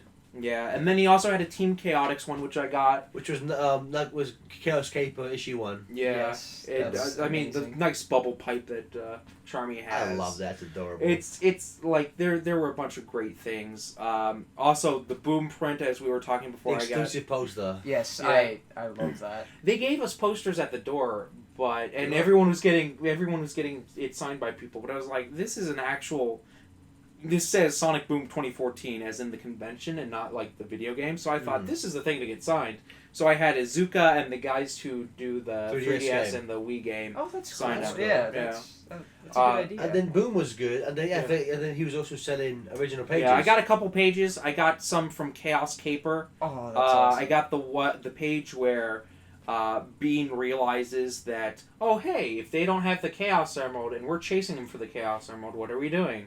And then I got the one where they use Knuckles. They use his Knuckles like a Oh metal my detector. God. Yeah, I that's- was like, I that's saw some awesome. of these and I had to pick them up. And then I got one from Countdown to Chaos. Yeah, with Metal Sonic. Yep. Like, there's this Nice. really nice progression where Metal Sonic is lurching in to go and get them, but you see the tornado in the background and Sonic jumping off, and then you see the aftermath of just this big explosion and Sally and Amy like, yeah! I also got this page, which, The Great Bobby, if Emerald- you would like this, you can have this. No, you don't. the Great I Emerald's knew- power I- allows him to feel. When I came, I knew... When I came. Cut this out, Jesus. When I went to Boom, I and saw these pages. I knew that you wanted something from Great Chaos Caper, and this gigantic line going outside the door, wrapping around the building, like just see Tracy Yardley. I was like, well, I better get this for you. So if you would like this, you can have this. Are you sure? Yeah, I'm absolutely sure. Gareth, if you wanted one, I'm sorry. I was like, I would have, like afterwards, I was like, I should have asked Gareth if he wanted one because he didn't actually have money and he was using my money all night. So Which just because I had no cash. I had money in my... Don't make me I'm poor, dude. I had money in my bank account. he had I his had no Hoover cash. flags waving, and I felt so bad. I have my British money. It's not good in this country, alright? Is it technicolored there? Is it like rainbow, like Canadian money, or is it just regular colored British money? What are you talking about? Monopoly money, like the Canadians. I don't know. Never mind. Bobby, if you don't want that, I'll take it. So don't accept it. You can't have it. Yeah, but You got that? the best thing I got That's was I got a sketch amazing. from Tracy. I told him I want a super snooty I was Antoine. gonna say that's And he the delivered. snootiest Antoine I've ever seen. in He's my got the life. whole Napoleon hand in the shirt thing going, and he looks angry to be there. Like, It's I am funny. too good for this. So I That's was awesome. happy seeing Tracy. I got him to sign Genesis too. Oh, same here. So now I Yeah. have my copy of Genesis signed by Ian and Tracy. I got Yeah, Ian, nice. Tracy, Paul It's not a Kaminsky. contest. Okay, never We mind. have to eat Spaz. We have to eat Spaz. We can get Spaz to sign it. I was hoping so bad that he would be at New York, but I knew he wasn't. I was like, See, I was gonna bring issue 160, which was Tracy's very first comic that he worked on in the main series. That's awesome. Yeah. But that was awesome. But in terms like, there wasn't really a lot about the comic book they had. All you'd think because they had They had surprising. every Paul other Kaminsky aspect. was there. He was as there. A We fan. saw So him. was Jennifer Hernandez. And I'm so Yeah. bummed I didn't meet her. But I think it was such a slight to the comic that they didn't have him up on because stage. they had a presentation about the toys.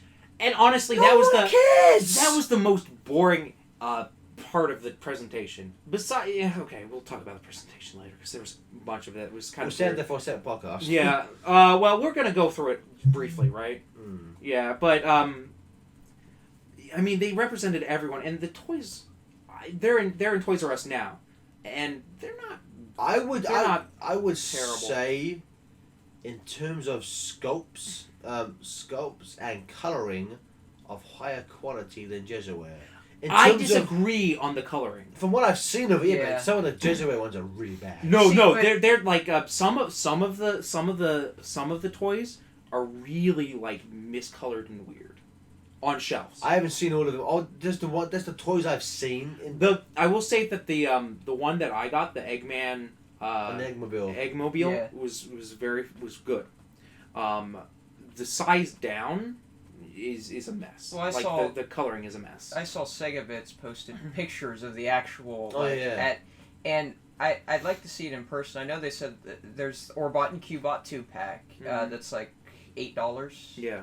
I'll have to but- get there. Yeah, and I don't because it's only $8. I might just get it anyway. But yeah, it just seemed the articulation and there's not. That's That what. is That's a- what. not That's as what. much That's to it what as I I was was gonna hoping. say. That for my money, like these got like the look of them and the coloring. From what I've seen, of Yeah. higher quality than Jesuit. However, Jesuit's much more posability. For my money, more fun to play with as a toy. Yeah. Because you Yeah. can bend it. Like I don't wanna have a Sonic the Hedgehog toy where I can't bend his knees.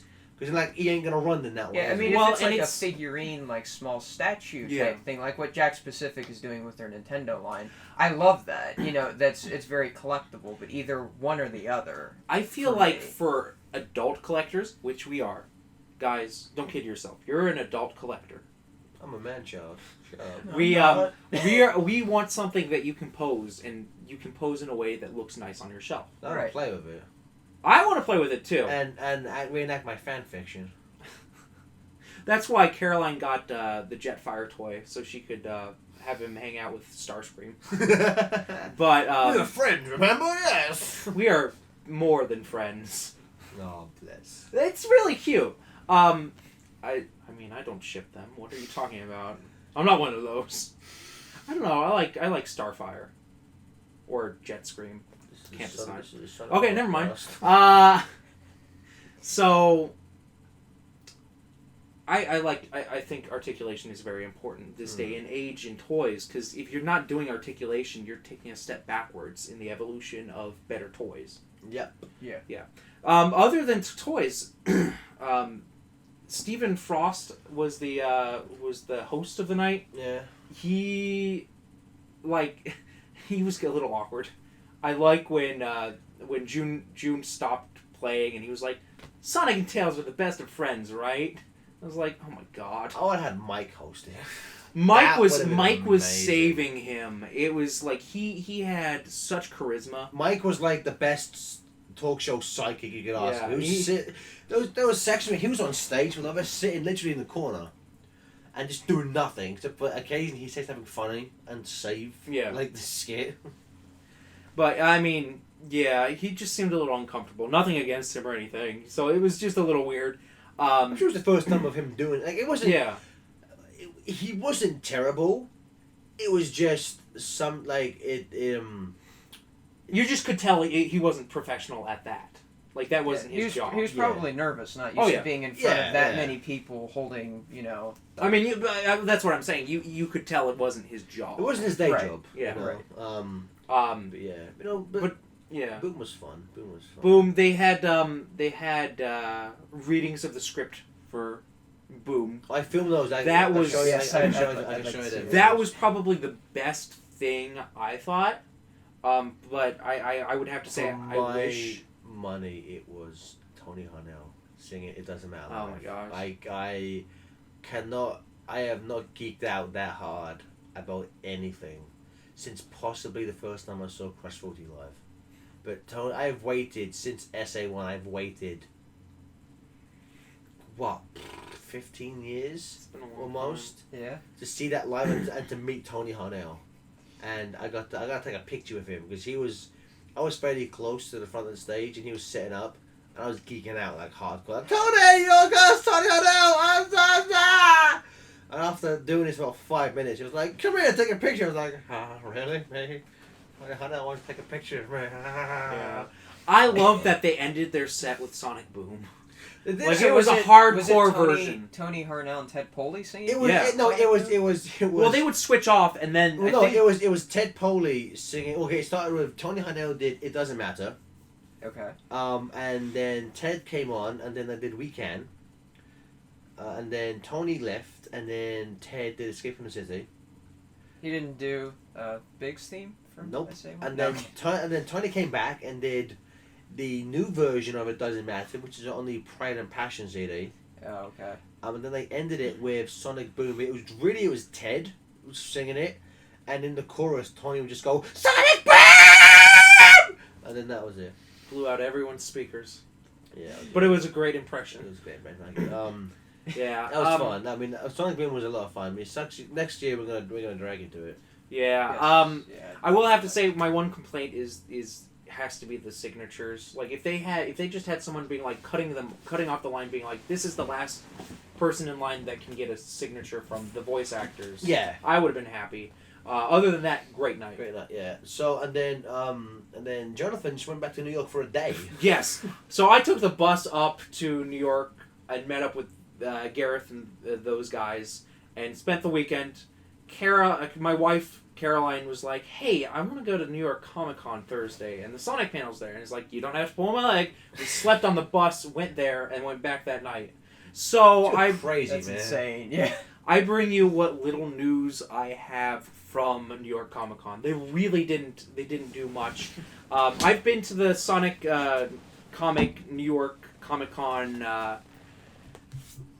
panel before, and this one was they don't give much information, but they do show you some good design work and some good preview pages. Sometimes they'll have a really good reveal. I think their reveal was supposed to be Worlds Unite, but they already said that Wednesday. So when they were like, "Hey guys, check it out," we were like, "Yeah, we know." Yeah. I feel like that was the whole panel was like, "Yeah, we know. Yeah, good for you guys." But I mean, the guys on the panel are it's a hoot to watch them. John Gray was really entertaining. He would go off on tangents about Mama Robotnik. Yeah, I was gonna ask that. It's that's all he lives for. Yeah, now that By Valve is no longer in the comic, poor he By had Valve. to, find somebody else. I will have to say, where's my phone so you guys can see? They announced Honey. Honey the Cat? They announced Honey, Yeah. although we already knew that because she was on the cover, but we got to see a really cool Rafa Knight 3D render of her. 3D yeah. render. Did you guys see that? I didn't I've see, seen that. I didn't I've see seen that. that. It's pretty Okay, cool. I'll show you. I just saw a little bit of Breezy. So they talked a little wow. about the design, and it was really interesting to hear them go on about. That's okay, really cool. yeah, this is they removed the puffs from her arms and stuff, and they talked about what they kind of edited. Right. They also showed design concepts for Breezy. Breezy is apparently the amalgamation of the work of Ben Bates and some other guys. Yeah. Yeah. Mega Man, they did a little bit of the Mega Man part of the panel was a little more informative because they there's Mega Man 3 is actually going to be 2 arcs. Oh, cool. Yes. So the first arc is going to be kind of okay, yeah, Mega Man, he's winning stuff, and then it's going to end or begin. The next arc's going to begin with a betrayal. From who? Who could betray Mega Man at this point? I don't know. Dr. Light. Yes, of course. Because you programmed that guy to feel hungry. He doesn't need to. Yeah. Why would you do that for? Why? But the next arc is going to be the ultimate betrayal, and they released a cover with Light Labs on fire.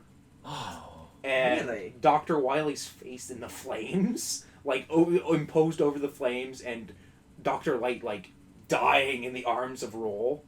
It's a really intense Holy cover. crap. So it Looking looks forward to that one. yeah, because apparently they're listening to the complaints of the readers. They're like, why are you only giving us 4-issue adaptations? We want bigger adaptations. So Which they're like, I will say, I've enjoyed the adaptations, but with some of them, it feels especially the Mega Man 1. yeah. I think should have been longer than 4. The first arc should be more than 4 issues. See, I think if you expand it a little, you can add stuff in there that's not just the games, and you can add a little bit of flavor to it. That's the thing, is it's the first issues just like setting up the world, Yeah. but then you have to like shove in who he has to fight 6 robots, and then you have to do the Whitey Castle. So I think at least Arc 1. Yeah. I mean, at least the game adaptation for Mega Man 1 should have been 1 4 issues. Which I think even Ian has said, like, it's a bit rushed towards the end. Like, Yeah. Right. Well, I think at that point they're just trying to figure out their footing. Other than that, like, I really wish that usually after the panel they'll go up. Usually what happens at these panels is they'll give you a ticket. You go up and get a goodie bag from Archie, and you get. Ooh. They didn't do that this year, which I'm fine. I probably would have had everything in that goodie bag. I could have had it, though. I guess so. Or my children, my unborn children. No, I come first. I'll dress you up in like a little bib and stuff. Be like, this is my son. You give me free stuff, I'll be whatever you want me to be. Yeah. I'm cheap that way. Which, it's not really a problem. I just, that's kind of what I was expecting. I'm not complaining or anything. free stuff. I feel really privileged. But, that's usually what happens, and they usually go upstairs right after the panel and do a signing.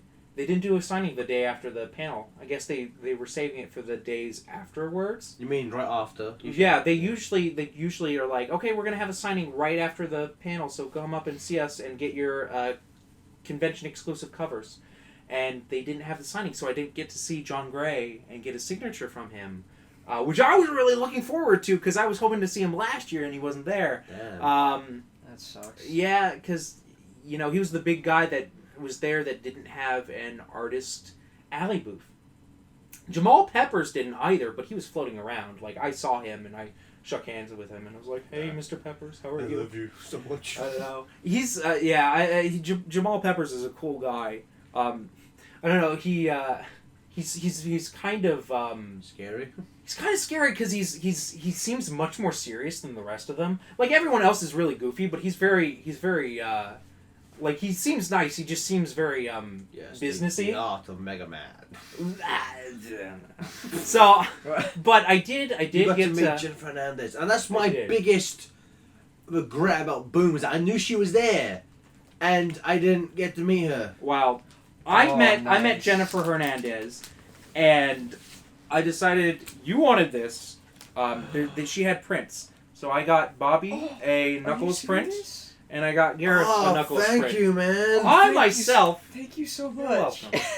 This is Praise Me Day. I love you. I do. As you should. This makes up for all the crap we've done in the past. Kind of. Not really, though. But I opted for the print of Sonic, Tails, and Amy together. Amy and Knuckles together. And there was also a print of Classic Sonic, Modern Sonic, and Boom Sonic. Nice. Yeah, which I think one of those might have been con exclusive. I ended up spending a lot of money at Jennifer Hernandez's booth. I think Because I was like, oh my gosh, this I is was so great. speaking to her and she said she did quite well that day. Most of it due to you. So I saw all this stuff and was like, I love this so much because I got a page from 260.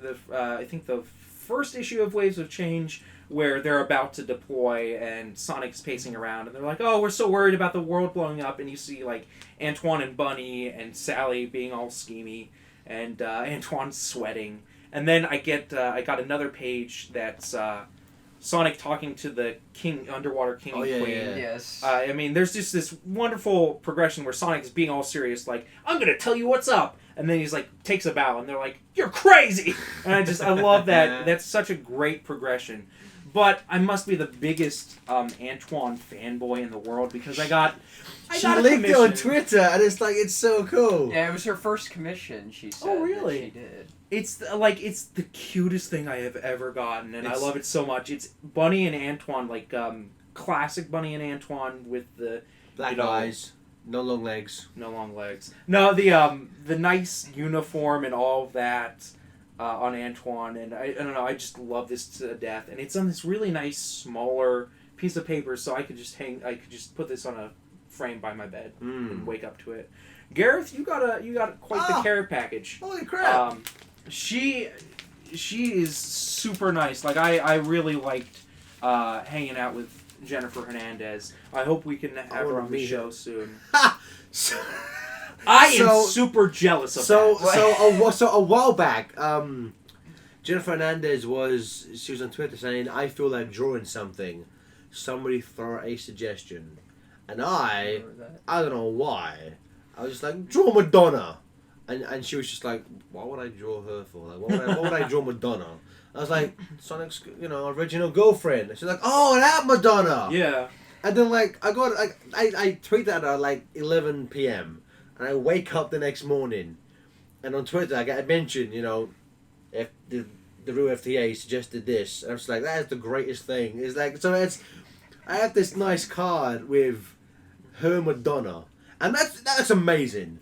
I have to say, I saw that on Twitter, and I squeed, or I was like, oh my god, It's that's like a so cool. Madonna, and there's rouge in there as well. Yeah, which is awesome. So great.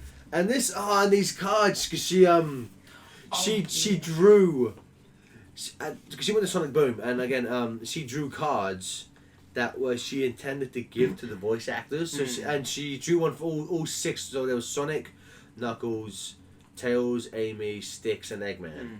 Okay. And she only got to give away the ones for Styx and Amy. Yeah. So she had Knuckles, Sonic, Tails, and Eggman left. And she was on Twitter, and she was like, I have all these cards left. I have no idea what to do with them. And me, because I'm a jerk, Yeah. I just tweeted out a joke and been like, give them to me. And she was like, okay. And then, so, I mean, me and her, we actually tweet a bit and Skype occasionally. And so I was just like, I can't go, but a friend of mine is going, and... The mysterious me. Who's that masked man? Awesome. Is it Jonathan? But yeah, no, dude, these are... Oh, I gotta find frames for these. These are amazing. Oh yeah,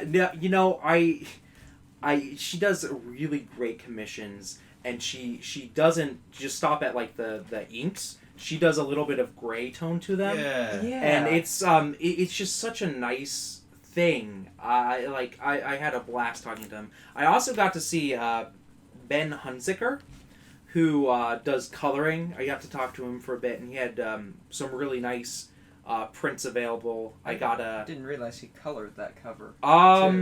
He might have Bobby recolored it. is looking at it's a poster Jonathan has of if anyone's seen the Knuckles Returns cover for the trade, it's just basically Knuckles with his fist in the air. That's what it's a really nice image of Knuckles. I like. Yeah, I was Oh, gonna yeah. say that's really nice.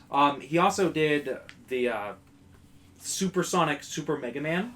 Oh. So They yeah, had these as well. Oh. he had this. This was like he was like, I don't know if I have any more of these, and I was like, oh well. I should have given you money to go. Oh man. I spent a lot of money. I saw he posted yeah. this on Facebook that he and Tracy were doing Yeah, New no, York Comic Con. He also the New York Comic Con exclusive print that he did was this nice Sonic jumping and pointing, but it's this beautifully colored multi blue Sonic that it's really it's really a fantastic It's really nice. coloring job. I mean, Ben Hunziker, we enjoy your coloring a lot. Like, I love you doing covers. I mean, I love you in general. The last few were so great. I mean, especially I love the Knuckles and Shadow about to pummel each other. Like it really moves me. And hopefully we can get him on the podcast soon. We're gonna try and get everyone on this Yes. podcast. I also met Ryan Jampol, who Nice. is An awesome guy. He's an awesome. He is the nicest guy, and he will talk to you forever. And he is so great. I got a page from one of the pages he did from Mega Man, the Mega Man Sonic crossover, where Sonic is noogieing Tails. I was like, I have to have this because it's so cute. And then I also got a Boom Sonic commission. Nice. So That's cool. That's really good, man. Yeah, I was gonna Yeah. say he did a really good job with Boom Sonic. One of my favorite things, though, is that Ryan Jampol has really great sketchbooks. One, which I think is the one that I think most people are really familiar with, is the 30 Days of Role. Role Play. It is last year during Halloween. He did every day of every day of October. He did role in a different costume. We've got Princess Leia. Does he sell these online? He might. I'm not quite sure. I mean, Yeah, he did Lisa. He did a bunch of people. There's an April O'Neil in there. There's a Velma, there's- Misty, yeah. Lisa Simpson, There's Zero Suit Samus and Link too. Chung It- Li, Sailor Venus, Doctor Who. It is just a hoot. Like, I forgot how much I loved Halloween Roll until Eggman. I forgot how much I loved that until I bought that sketchbook. I am completely Link. pleased. Yes, yeah. I am love that completely one. pleased with that. He also had like a volume 1 of his sketchbook where he does more anime stuff. From things like Dirty Pair, which looking at, I'm like, I really want him to do a Dirty Pair book. He does a more adult Inspector Gadget, which is awesome. Like, look at that. He's lighting a cigarette with his hand coming out. I of his gotta buy these, thing. man. Oh yeah, no, I mean, the best thing. I also briefly I want to say he has these really great Wonder Woman prints. Like, Oh, cool. they are really really nice. Which you can view all this or most of this on his DeviantArt. But really, I have to say the best thing in the world is going out and meeting these guys. And you can buy prints, and it's the best when they have sketchbooks. Like, I love getting a good sketchbook. Ryan Jampol's sketchbooks I adore. And I mean, it's totally worth it to like hop on an overnight bus, go to New York, and meet these guys and get a signature, because I mean it's like it's you get to nerd out in front of them. I'd be willing to go up there just to hang out with them. Oh yeah, Oh, no, yeah. it was so great. That's what we should get in contact with them and go up there for a weekend. Hey, we'll rent out a And cabin just- and let's just hang out. And it's like, and this we'll is just- really awkward. Bring my microphone and we'll do a live podcast with them. I mean, you know, I talked to them and they all seemed like they would be up for it. Yeah, hopefully we'll do like a more Mega Man themed podcast with Ryan Jampol. Which we've been trying to. 'Cause, We've been talking about that for months now, but we'll get Yeah. around to it. But I mean, because he did some of my favorite issues of Mega Man, like the Valentine's issue and the one with Iceman. That might have been the same issue. The Valentine's issue was like my favorite. So he did that, and I was like, oh. But yeah, that was essentially New York Comic Con, except of course convention exclusive covers, which you can see online. Oh yeah. So yeah. And I got you guys these covers too. So Thank you. That Thank you so means much. I have three versions. You're breaking your code. I am. man. You're breaking your code. You're one of us now. Well, I didn't buy that one, so that was a gift. Yeah. So I ain't counting that one. Okay, yeah. There's your Oh, Mega Man. The good thing about the Mega Man convention cover is it's got Paul Kaminsky and Ryan Jampol on the cover. That's Like if you look, amazing. and then the Sonic convention exclusive, it's really cute. It's Sonic leaving New York Comic Con with a as the werewolf. as the werewolf, Yes. just swinging around in a Oh, thank Very- you so much. Spider-Man-y way. Not Spider-Man-y like he is on like On what is Boom issue 3 2. too. Yeah, but you know. But yeah, that was. I think we've been going for about 2.5 hours now. So It was a special. This was a special. You know, we only do one of these a month, so it's fine to go a Yeah. bit longer. But I think that's everything we need to talk about in terms of Archie and Sonic the Hedgehog for this month. So overall, pretty damn good month. I think. was happy. Very good. I think next month we'll have more to talk about because Boom will be out, so we can talk Yeah. about that. But Well, and I think we'll even have a special post-Boom viewing podcast, maybe. oh yes, If you think that's because- good, Oh yes, because the or maybe just a birthday podcast. To the me. Boom cartoon is premiering on Jonathan's birthday.